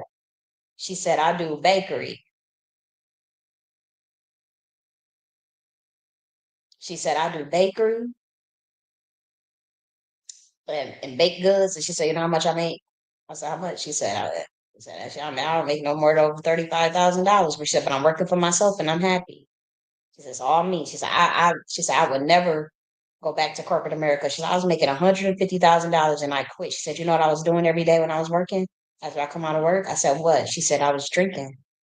That's what she told me. She said, I was drinking every day just to get through work. She said she hated it. She hated it. So she started her little business for herself, you know, and making how much was she making? Probably like, yeah, she said no, she said she was only making like 35,000. She wasn't making a lot. That's what she told us. Sure did. Sure did.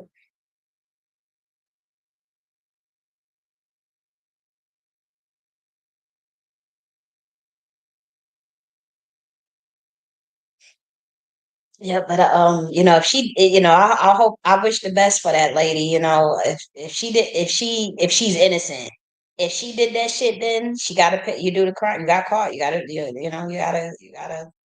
reflect on your character because I don't know why you thought you would be that it's okay to do that to some old ass man. There was what you mean how you juicy genius supposedly, but you don't know how to find out a way to finesse a damn bank that you work at without harming customers or without harming. You couldn't find a way to finesse 8K without it affecting somebody. Don't they throw away old ass money, all types of shit. It should have been a way for you to come up with an elaborate scheme. You mean to tell me you couldn't come up with an elaborate scheme? I don't understand that shit. I really don't. I'm sorry, guys. I'm not trying to be ignorant. I'm not, but I don't get that. But again, I'm not criminal minded necessarily. I'm not criminal minded at all, but If I was, I mean, I don't know, man. If I worked at a bank and I even thought something like that, it wouldn't have. Not for no 8 Gs. But like I said, it's something off with a lot of them people in that camp that be promoting that Friedman, FBA, conservative Republican stuff. That's what I noticed. I'm like, it's something off. You be sitting there repping that Republican stuff, and you ain't got nothing to conserve apparently, because you could even conserve $8,000. Juicy genius. Talking about she's a Christian patriot conservative. That's just an act. I mean, everybody thinking you the damn executive that work at the bank, and come to find out your ass is a bank teller stealing $8,000 from an old ass black man with dementia, a black American at that. You didn't even think to do it to a white person, which it would have still been is horrific, you know, even if it was a white person. But the people in the reparation space, they put at least put it. They probably would have been like, you know what, that's fucked up. You shouldn't have did that. But I'm pretty sure like people would have been dragging your ass like they did yesterday. They was dragging the fuck out of you. They couldn't get enough out of dragging that lady. And I'm like, I mean, you know, I'm all for, giving people the benefit of the doubt, and also, letting see how what plays out and whatnot. But it don't shock me hearing that. It don't shock me hearing from we're just the camp and the people that she roll with. I'm telling you, the people that them people roll with, it's something off with them people. She was rolling. It was Sir Major over there. He got caught scamming. The people that she's connected to, they had 2 or 3 separate degree separation from Brother Polite, Dickie Dillard, Toni Morrison, all these not Toni Morrison. Is it Toni Morrison? Not Toni Morrison. What's that dude? Bill Morris. What's that dude? The one with the Tulsa fund with the that scammed the $1 million or $4 million, some shit like that. The Umar Johnson, like all these, like the person that she's connected to or that platform her is literally like a 2 to 3 degree separation from people that is scam that's known for scamming. They got some sort of case or issue, something with that scamming type shit with money. Brother Polite, and I'm just like, to me, it's not shocking. It's not shocking. Like I'm just like, it's something off with that camp. That's why like certain ones of us wouldn't even fit in or make it. Like we wouldn't fit in over there because it's like they will drag us for being righteous. Like I noticed that. Like it's like that hostile energy because it's like okay, we don't. It's a hostility, and I noticed that towards myself that they was being hostile towards me. And I was like, okay, why? What is that coming from? Where is that coming from? Now I know where it's coming from. Hey, love, you said thank you. I didn't understand how people were supposedly anti big government and anti elite and trying to make us to believe big government collaborating with billionaire elites is not sinister, right? Right. They was really trying to force feed that down our throat. He said Obama was a Trojan horse for Black Americans. For sure. He sure was. He sure was. Hmm. He sure was. So now let's see what else we got on the agenda. Because I think that was pretty much, because I know we got to still go underground. Because I have to finish everything I wanted to talk about. Oh, I was saying, like, we was talking about the boule. I would say, today they have to have more accountability, but they have to be like ideologues about what they believe in. Like, is the structure is just so everything is money based and transactional based, even at the political level. It's just time for a whole overall. I'm telling you, them people gonna run up in y'all shit and ram. Y'all thought y'all had an issue with January 6th, man. I always talking about January 6th and shit. Y'all don't see, man, because I can't see how y'all lucky, man. Y'all put a lot of fluoride in that damn water because I'm telling you, like if people could see what I could see, they would be beating your asses, man. They would. They would. They wouldn't go for that shit. They would not go for that.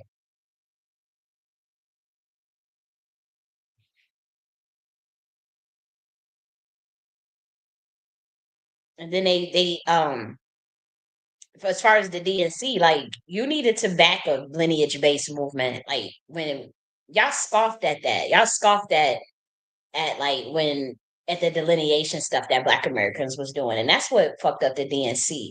Like you saw what ADOS was when ADOS was trying to work with them. They went to the Democrats and they scoffed at that, like the idea of delineation and not being on board with pushing immigration, and they scoffed at that whole thing. But now they regret that because if you don't have Black Americans on board as your fighters, as your attack dogs, you ain't got no sauce. You ain't got no. I mean, you got to have some hitters.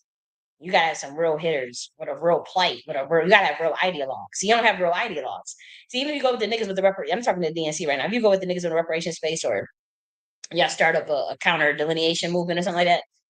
Or when I say counter delineation, I mean like you have you get some Black Americans that's real ideologues. Yeah, the fire.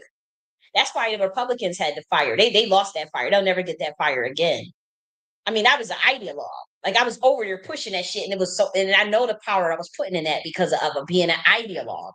They'll never have that again because they totally disillusioned Black Americans. So they'll never get that. I can't ever. And see, I know some of the power players that was pushing that shit. I announced it live on the air like 8 months before the election. Like I'm like, dude, just give it to like, Trump gonna win that shit. It was already there. Like it was not something that was like nobody knew. But you gotta have the only way you get that power and that energy is if it's an ideal, if you're a real ideologue about it. And so that's what I'm telling the DNC. If you better push something with delineation, you better get on board with the shit that Black Americans is on, or else you're done because you're not gonna ever have the energy. You have to be a real that's the only way it works. As if the energy is there. And see, even with me, and you have to give them an incentive to fight for it. You have to give them the incentive. That's why offering something that you know that you're going to do for them, or a plan of action that you know you're going to do for them, that works. It's not dumb to do that. It's a smart plan to push something that you know Black Americans care about, and then you know push something. And this is free game. I'm literally giving free strategy, and we're not even talking about the stuff that we got to go underground and discuss. You know.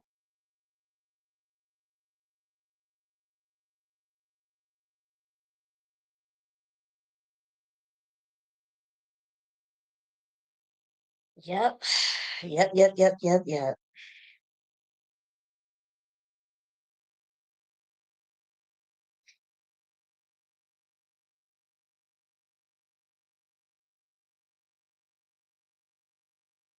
Just trying to get an Instacart order in. And I can't anymore because I talk so much that it's too late to order it because they're not delivering. I'm sad. Oh well. That's all life worries. I have nothing to worry about. Um, but I'll say this. Totally screwed that up.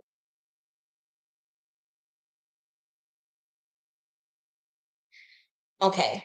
Yeah, but yeah, you get something that you know that they are on board with, and you push and you get some ideologues involved, you'll have the energy again. That's just obvious.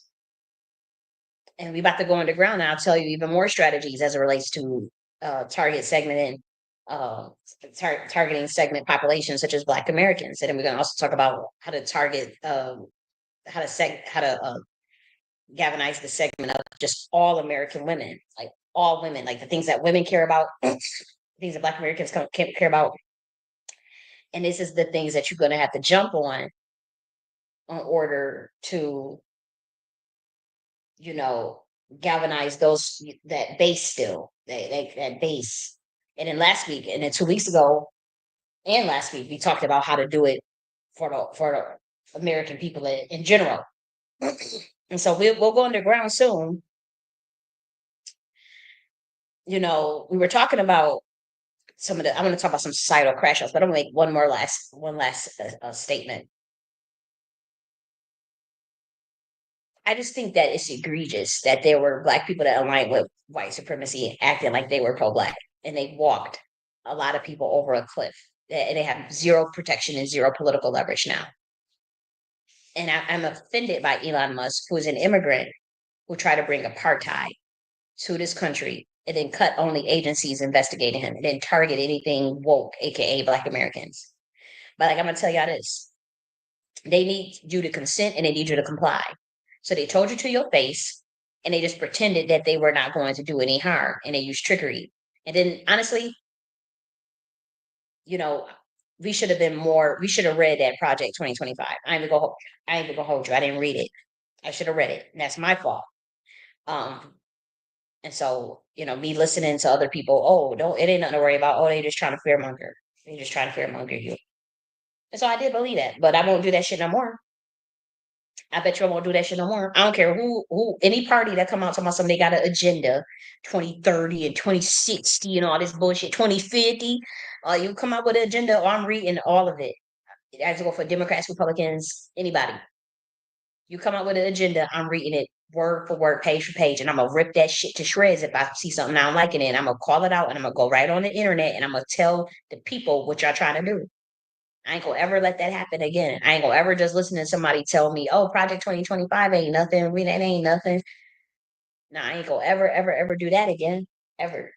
See, I can admit when I'm wrong or when I did something that I wasn't supposed to do, and I didn't read it. I waited to after the fucking elections to read it because I don't know what the hell's going on here. Because I saw it spiritually. And I said, man, I wish because honestly, like I'm telling you, like when them Democrats was talking about that stuff, it just sounded like fear mongering. They didn't have no fire, and you know why? Because they high on the hog, and so they ain't have no real fire. Like, yo, like this is what it's like. I guess because they just didn't care. Like either way, like hey, we telling y'all what it is. Y'all want to vote for that? Go ahead, but don't say we ain't warning you. That's how that was the energy. That was like literally the energy. Like yo, that's what they gonna do. Oh, that's they gonna do that. They gonna do this, and it's like they ain't gonna do that. But you fear mongering. It's like, dude, no, like what the fuck? Okay, we told you. We told you. That's all they gonna say. It's like we told you. You know. Um. But yeah, anytime y'all talking about agenda, anything, I swear to you, Republicans and Democrats, whoever, if you come talking about you got an agenda, we got an agenda 2050, we got an agenda 2060, I'm reading that shit from word for word, and I'm gonna go to we gonna read it together live on the air. Fuck that. We going live on the air to read it together. American people, we read it live on the air, line by line, word for word. We gonna make sure we don't miss a beat. And we will tear the frame out your ass if you trying to push a bullshit agenda on us. We gonna sit right here on this live network and tear the frame out your ass. Y'all can shadow ban me all you want. Y'all don't think that people got satellites, all types of shit where they able to hear the fuck what I'm talking about, even though y'all manipulate the views and stuff. So fuck out of here. Yep. But you know what? Kanye had to crash out. Let's talk about some of these crash outs because we do gotta go underground soon. I wanted to talk about, let's see,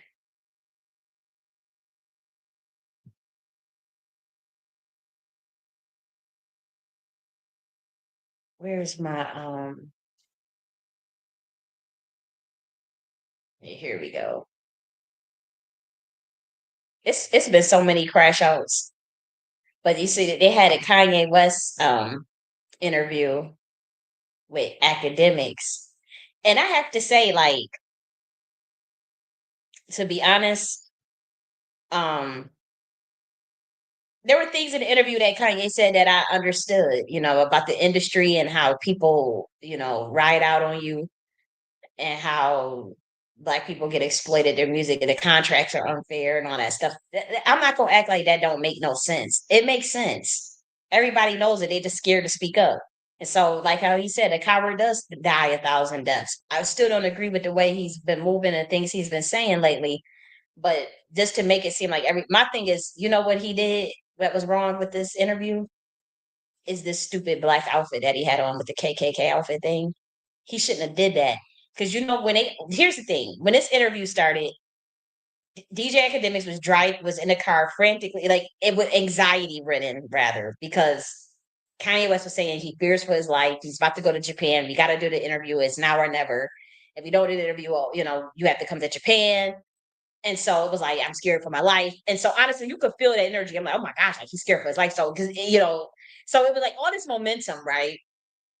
And I'm literally, I'm, with me, I'm very empathic. So I'm like, oh gosh, like, oh my gosh, what's going on? Like, is he really fearful for his life? What the hell's going on? So they go into the hotel, whatever. And, he has the Sean John out, the shirt on and the pants, the jeans, whatever, a decent outfit, right? And they're moving things around. He making sure he's not by the window so that nobody could shoot through the window or nothing like that. And I'm thinking like, oh, that's, the momentum was there. Then he puts on this fucking outfit, this KKK outfit, and I'm telling you, it turned right into a gimmick and desperate attention seeking.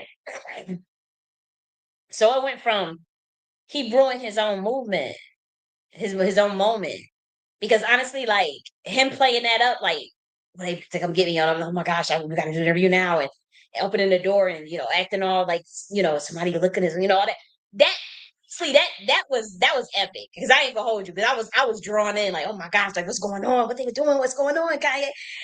And then next thing you know, you put on this damn outfit, and it instantly takes the seriousness out of it. Instantly turns it into like a gimmick or like attention seeking, or like you telling the world that they coming after you, and you're fearing for your life, and then but you got time to put on a dumbass KKK outfit, dude.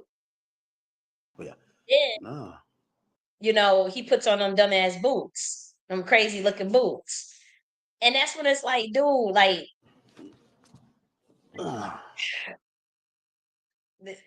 man, y'all love to have them Kazar handlers, right? Y'all love them handlers. Man, if I was Kanye West handler, he would have never been allowed to put that black KKK thing on. Now, when you first came out with that outfit on, you want to wear the little Sean John thing, whatever. I don't fuck with P Diddy, whatever. You want to wear the shirt, fine.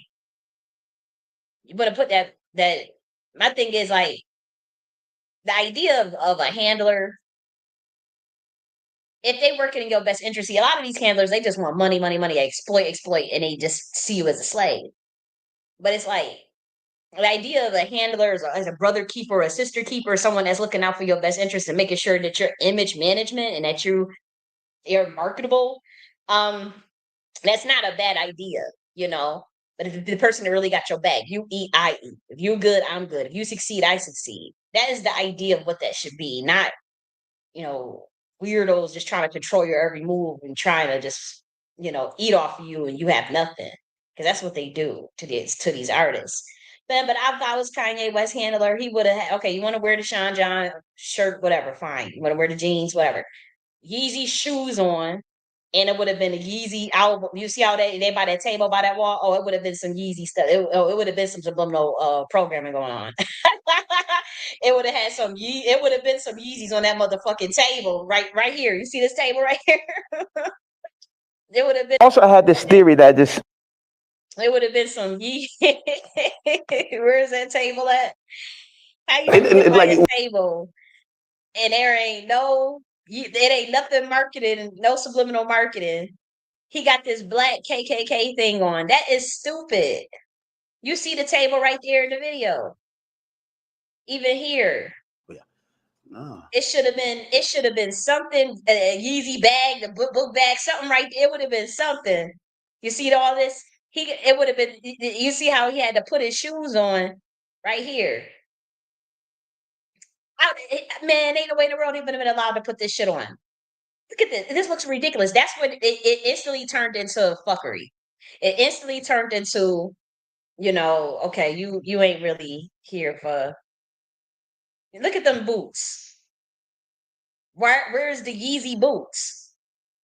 It should have been some Yeezys there. Why you got this dumb ass Jack? Why do you have this on? what was fine, it turned into a gimmick. It turned into like it didn't look serious. The reason why I said that because I'm like, the reason why I said that because I'm like, And then it's like all these white handlers right here, and they ain't looking out. Like, well, you gotta have some people in your corner. You gotta have somebody that's, but like these swatch gun, like, no, you wouldn't have been able to wear none of that stuff. I don't like. My thing is like this is getting crazy. And I feel like he ruined his own moment because I'm telling you, when that interview first started, oh, I was hooked. Because I mean, you see, DJ Academics is panicking, not panicking, but you can feel that anxiety through the camera. Like, oh, he about to go to Japan. He got to flee. He's scared for his life. You know what I mean? Like, I really was like, oh my gosh. As soon as he put that outfit on, I'm like, man, you done took everything, all the energy out of it. All the energy you done fumbled. But I would tell you this, Kanye West. They never wanted. Remember, you said Jay-Z never wanted to sign you. Dame Dash is the one that signed you or whatever. And everything happens in this alignment for this reason and on a spiritual level. But what I would say is, because I remember years ago, there was someone that has a very powerful gift. She kind of could see multidimensionally. And I remember she said in 2016 that she could see spiritually that Lucifer, they never wanted you in that industry, Kanye. They never liked you. And I'm gonna tell you this: now that I developed that same gift, as far as like being able to see things, not so interdimensionally, more so than multidimensional. And Kanye, it's true. They never wanted. Here's the thing: they suspect certain souls of being pesky or causing too much of an uplift, and they have the potential to cause uplift. And they suspected that about you. And I'm not talking about Jay-Z. I'm talking about the spirits that govern the contracts, the spirits that open the doors and all that. And Lucifer, they never wanted you ever. Like Lucifer never could stand you, Kanye West. Never. Because they suspected that you was either doing a recognizance mission, we talking about your soul, or that you had the potential that you weren't going to listen, that you were going to buck up and you were going to bulk up and fuck up. And that's how they see it. Now you may see it as, well, I just want to be a free soul. I just want to express myself in the way I want to express it. And see it in your world, obviously that makes sense. And in the real world, yes, that makes sense in the spiritual world. But when we talk about like this matrix hell system or this matrix system where they make you sign the contracts and put you in the deals, whatever, you got to do all these rituals, whatever. That's a problem for like with somebody like me. I am a legitimate threat to their system. Like there's no way that you're just going to get me to be like so we had this understanding. It's like, okay, whatever, because I'm not going to ever be able to fit in. Like I'm not pushing no agenda. I'm not pushing no stage theater shit. I'm not doing no weird ass rituals. I'm not infringing on other motherfuckers' rights. I'm not about to lead people down to a slaughterhouse and lead them to hell so they could time loop again. That's just not my agenda. And so we are at odds, me and that system. They don't like me. I don't like them. Some people I understand got into predicaments or whatever. I'm not judging people that got into certain situations and that's their business. So I'm not here to, to try to tear down someone else or somebody or even, the system. I don't like it. But my only thing is like, okay, I just do my own thing.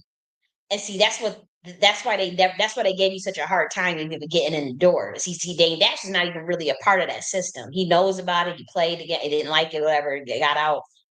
But see, Dame Dash was the one that signed you, took the chance, you know. And see, but you notice, look at where Dame Dash is. He should be obviously much farther than where he is. But when you don't want to play their game, that's what they do. They hold you back. It's very sad. Um, Let's see, but they already suspected that you weren't going to go and just play the game. Or if you were going to play the 5D chess, that you were going to do some stupid that crashes the whole thing. And so you got to blow up the industry in a sense where you started telling, things about how people get sacrificed, how the industry works, how people are really slaves, how people don't have a voice, how people have things are held over their heads and all that stuff. And so that stuff that was not that, okay, we all know but we're like conspiracy people, right? But when you say it, it's like, okay, you've been in that industry. Oh my gosh, he's telling us everything that we already had knew. Like, whoa, he's confirming it. And so, I'm talking about spiritually, they knew that you had they thought they didn't know for sure, for 100% sure that you would do that, but they thought that you would be one of the problematic ones. And so they never wanted you in they shit. But they also knew that you had very gifted and very influential. And so it was like, well, how do you make concessions with that? Because if this person goes out and figure out a way to do it on their own, then they lock us out. And normally the time most people don't figure it out on their own. And I'm even in the process of doing it myself and building. I'm just trying to force a leverage. I know there's a strategy up to what I'm doing. Um, but I can't reveal all of that yet. But with you, it's like with some people, it's like, okay, do we risk them being so on the outs and figuring that shit out on their own, and then being able to curve ball something anyways, or do we, what do we do here? And so some people they will let get a shake and just take that chance. They have no choice. With certain minds, and so in your No, I'll take sense, one. Yeah, I'm serious. That's the White Lives Matter T-shirt. oh sorry, in that sense, you know, you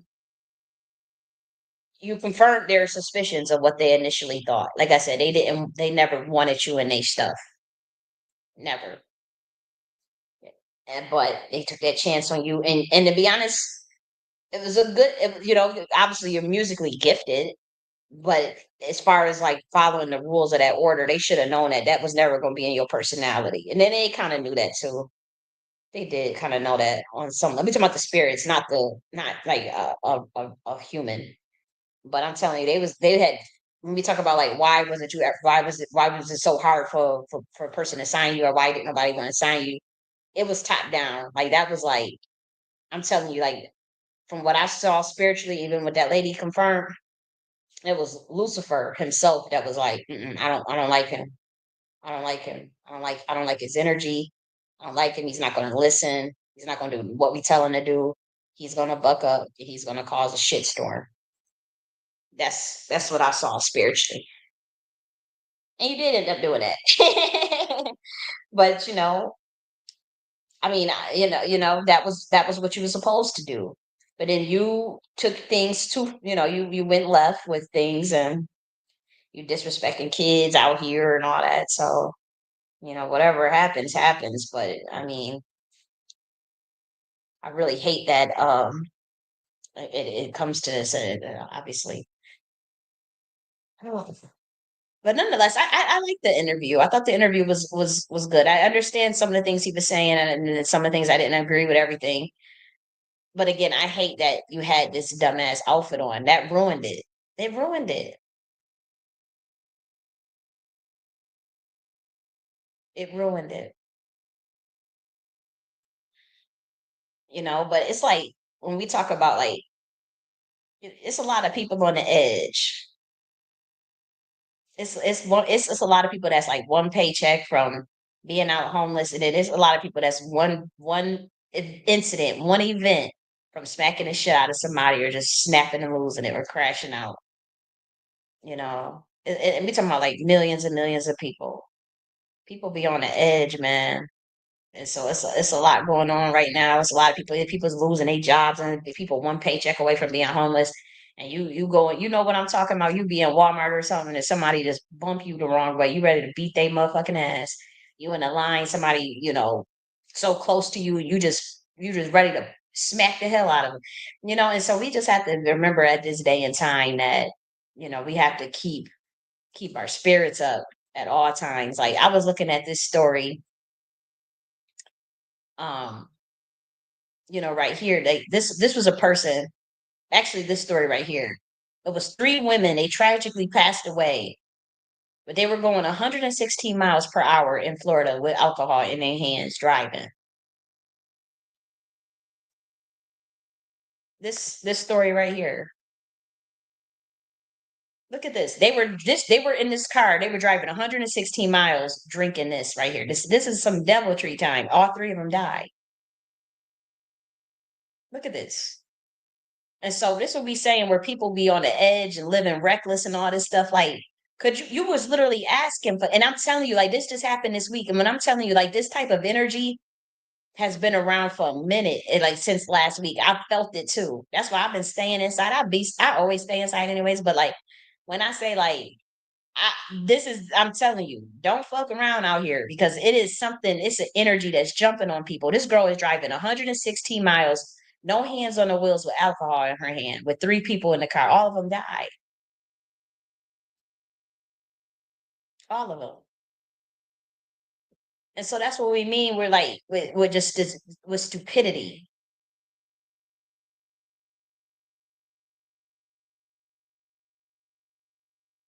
You know, it's just sad. Like they did y'all want to just? It's like people just want to just want to be out of here.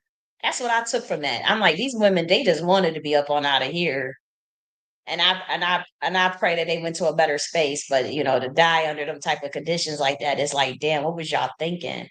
You must wanted to have died. This world ain't made for black women, anyways.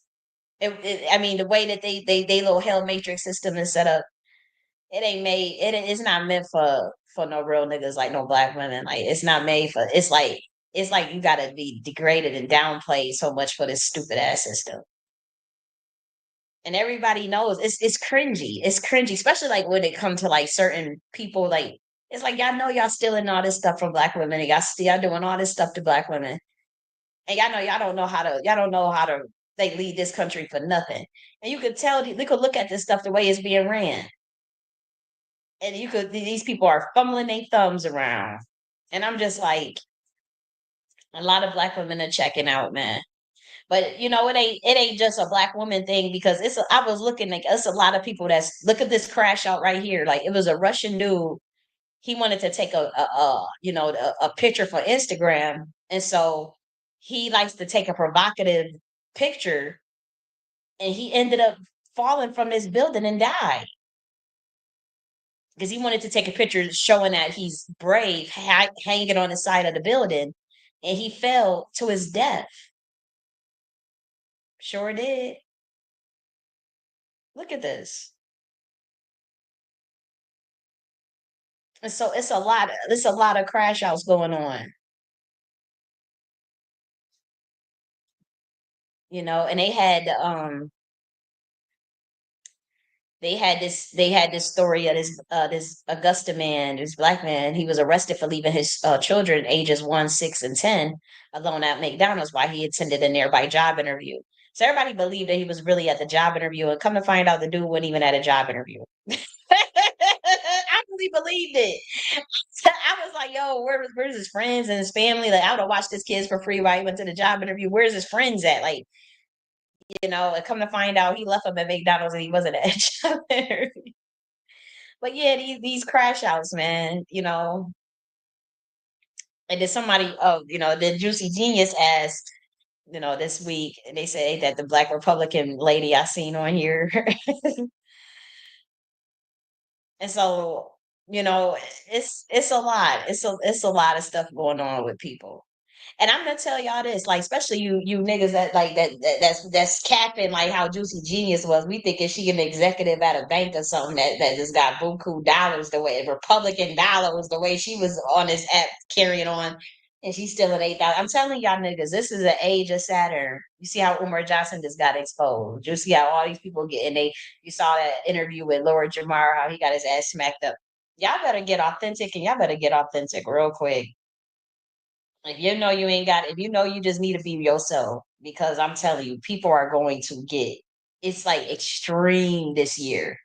Because you're in a year in a serpent, and you're in a year of straight Aquario energy, Taurus energy, Aquarius energy. It's about to get real. If you up here playing games, doing some bullshit, everybody gonna know. You're not getting away with it. Everybody gonna motherfucking know. Yeah, I thought. She's a pretty girl. I don't know what you was thinking, sweetie. Why you ain't ask Mac Daddy for no 8 Gs? This nigga, you on that nigga stage every day. Why you ain't ask Mac Daddy for why you ain't ask Mac Daddy for a AG loan? The fuck? The fuck is I wish I would be on.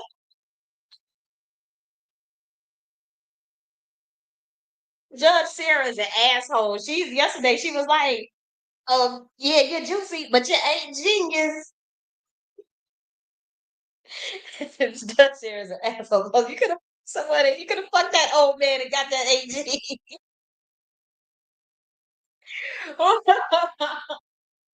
Shit is not funny. This is people lives here. It's like two people's lives are ruined. Her life to an extent, and then the elders with the dementia. His family got to fight back for their little 8Gs, and it's a lot. I just don't understand why you ain't asking that daddy for the 8Gs. Y'all should have been y'all sitting up there on Twitter Spaces all goddamn day. Y'all not getting no duckings. Y'all sitting there caping for this Trump and this Elon shit all damn day on Twitter Spaces. Why y'all need to be doing that for a bag? That's why I ain't caping for nobody but myself these days, because you ain't getting nothing for being loyal to nobody. You don't owe them people nothing. You don't owe them nothing.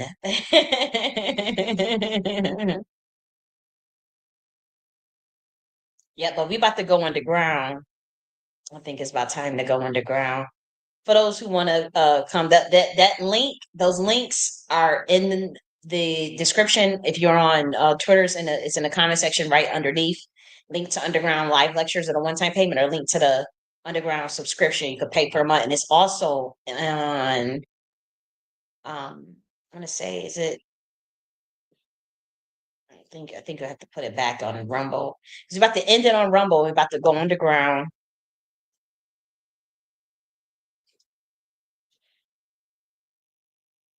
Yeah, I think we might do our party underground too.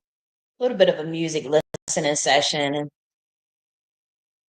I think we'll keep that underground. I don't think I'm gonna come back on here. I can't believe they throttled the fuck out of my Twitter account like that. I like, because I guess they realized, okay, she going underground, and people gonna click and go, and they said up. As soon as I said that, they said nope, you ain't getting to be, because they don't I don't get paid on X or nothing like that. So they just realized, like, she about to funnel people off into her shit. Let's throttle the hell out of this account. Oh, that's so annoying. Because it's like, dude, if you really are about that, then be about that. Like, I don't understand that energy of suppressing someone. It's like that's the only thing they got, is that they don't they if they don't have the actual sauce to do it fair. They can do nothing fair. And I think is you be thinking that it's just white people behind that. It's not. It's black people behind it. Especially when it comes to my situation, like it's black people behind. And that's why I'm just, and why it's both when it comes to, because it's just gatekeepers on all sides. That's just like, but I'm like, damn, I hope these humans fight back. I mean, y'all gonna have to see the play. Like, y'all could sit up there and turn a blind eye to what y'all see happening to certain people, but then when it happened, this stuff that they plotting and planning, it's for everybody. This shit with this surveillance stuff that they got coming up, mm, this shit they trying to play on people. Whew. And I'm screaming, people saying the same thing from the rooftop. That's what they gonna do to us. That's what they got planned for the American people. That's what they got planned globally, and nobody is listening. So it's like, well, what can anybody say? Can't post comments. I'm trying to put the links back in here, because we are about to just go underground with this. Why is it not? Okay, so let me put it. So I didn't mean to. I want to post that better. Let me delete these comments actually, because I want to put that link in better so that people could better find it or better navigate to it. It just looks so choppy all over the place. So I'm gonna delete that and do it over again. So the first one is the link to the underground live lecture. Okay. So this is the one if you want a one-time payment, I'll put it in there like that.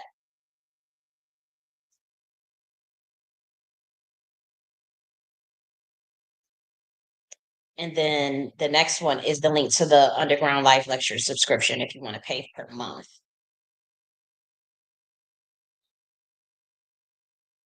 So it's up to you, but we are about to go underground. Let me get that set up. Do I have that room? What time is it? 8:44. So let me change the meeting time.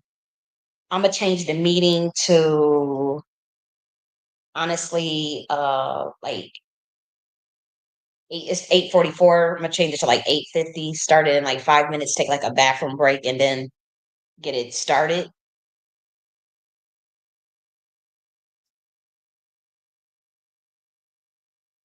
Okay, so what time is it in military time?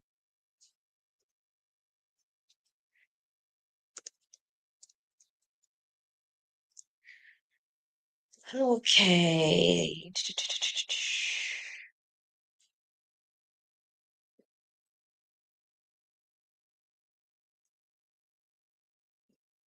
Okay, so I have to set this military time 9 8:45 8:45. Okay, so I'm thinking like if I could do it in 5 minutes. Let's see.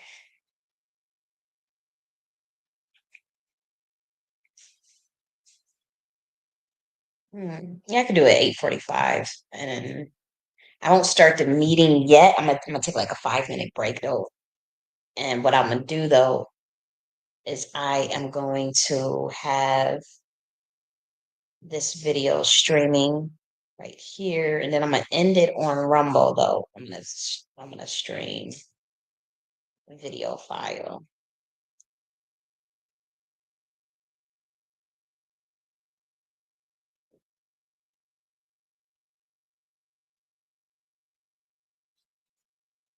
Okay, so let's see which one do I want to do.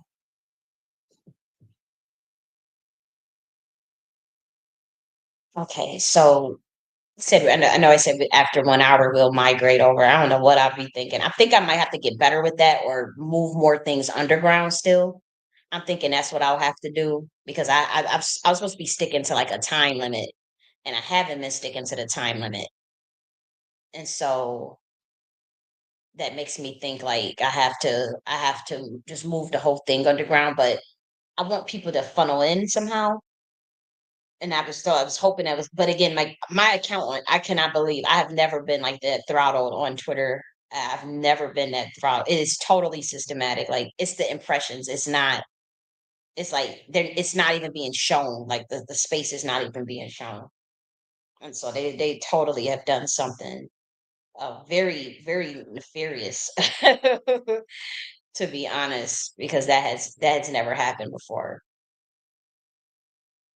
It's like they're not even promoting, which I don't expect, but I don't expect it to be that throttled compared to like nobody is because they're trying to make it seem like, oh, see, people just stop watching. No, you're not showing my fucking video. Like you're not. The impressions are totally different from even just weeks ago. And so I know that it's being done on purpose. It's like you don't go from showing a thousand impressions and then okay, you show it 1,000 times and that's 600 people will watch it. But then you go to okay, which only show it 300 times and then maybe like 200 some people watch it. And then it's like, okay, that's still too much. Let's show it 100 times. Okay, that's still, and now it's like, let's only just show it 50 times. And then that means even with them showing it just 49 times, 32 people is still watching it, even if you just show they but they only showed it 49 times. That's never happened. And so that it's like my thing is like Elon, man, you such a bitch, man. Like I swear, man, this dude is not a genius. I'm telling you, I already know he the one behind, and it's not him, but it's like his team. Like it's like they have their think tanks, and certain people got on the radar, and they know how to throttle shit behind the scenes. It's nothing to put somebody's handle, engineer to put somebody's handle um in the code to be shadow banned, just like how they put them in there to promote it or to keep the, they could do it, the opposite way too, to promote a person. And so I'm like, man, if I ever get a chance, I would embarrass the fuck out of Elon. And I would. That's why that dude, that's why he be, I'm like, man, y'all just be falling for anything. It'd be sad too how gullible. I'm gullible as shit too, but I'm like, people fall for anything, anything, anything. And my thing is like, yeah, like I was, you know, being somewhat diplomatic, but like, it's like, you don't win for you. You won't. It won't do nothing for you in the end.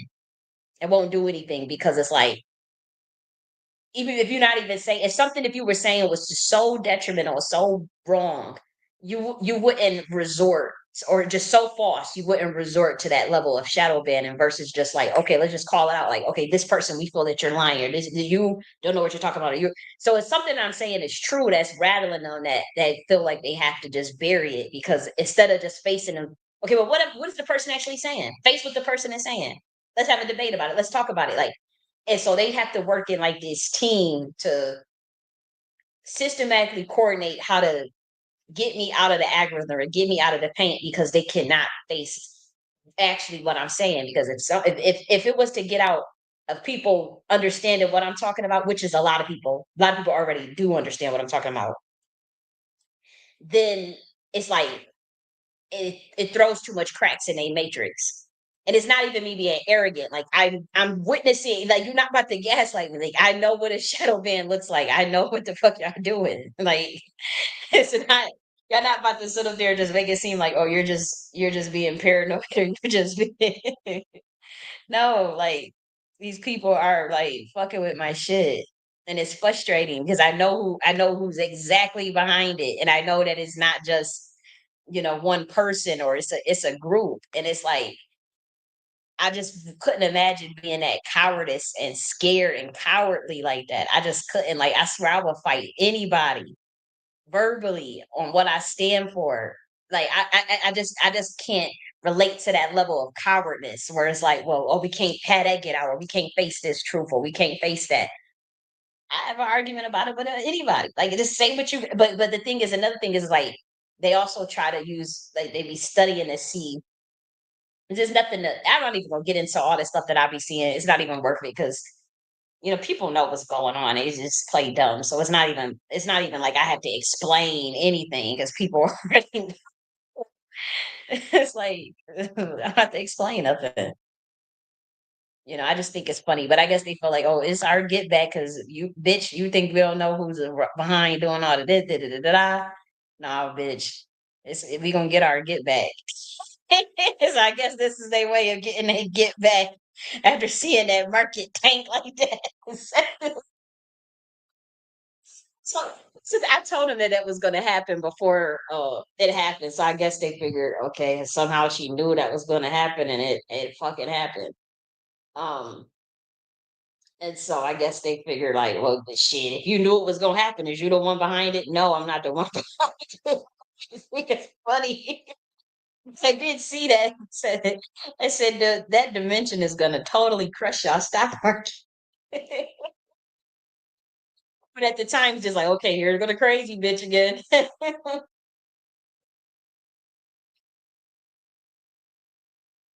It's hilarious because that stuff really be coming to pass. I don't know how it be coming to pass. I just be up there seeing something. I'm like, "Oh, okay." But yeah, let's go underground. Let me end this on Rumble. If you are on Rumble, God bless. We'll chat with you later. But we about to go underground. Did the message come in here? No, this message is not in here. So let me see if I can put that in here. Okay, so that's the link if you guys want to join us on Rumble. I'm on Underground if you're on Rumble. I'm at to end it though. So you guys have a great weekend if you're on Rumble. And I'm trying to share the link and it's not letting me. So yeah, let me get off of here. Okay. So we're off Rumble.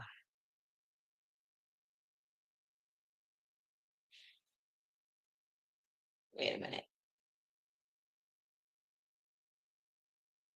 I mean, I don't understand Rumble, man. I totally don't understand this software. Okay, did it end?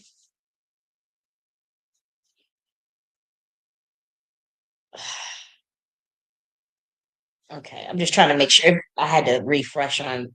Okay, there we go. So it's closed on Rumble. Good. So get off of there. Establish this. Okay, move that off. Get this off.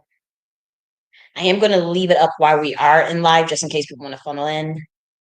But other than that, I'll come back and close it out though.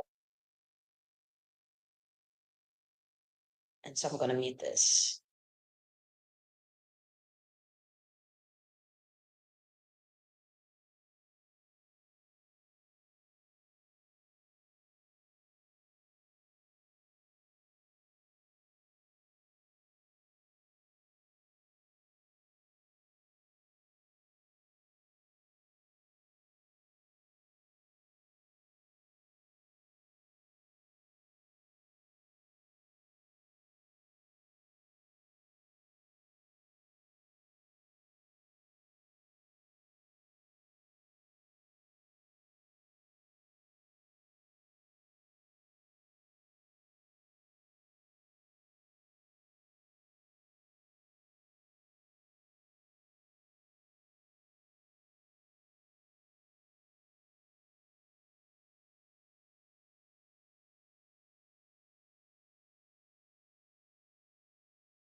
Okay, so I am back from the whoops.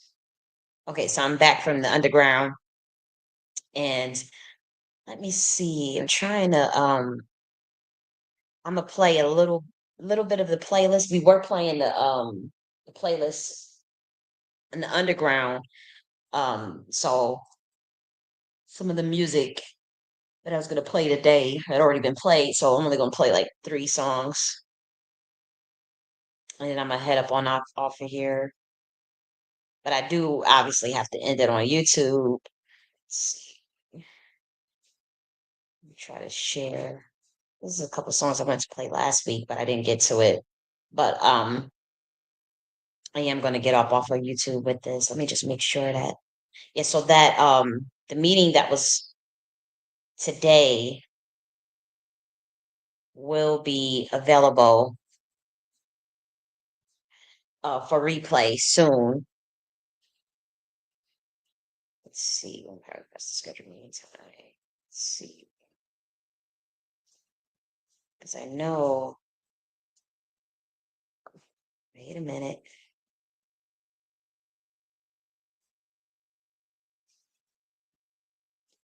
Should be able to should be available for replay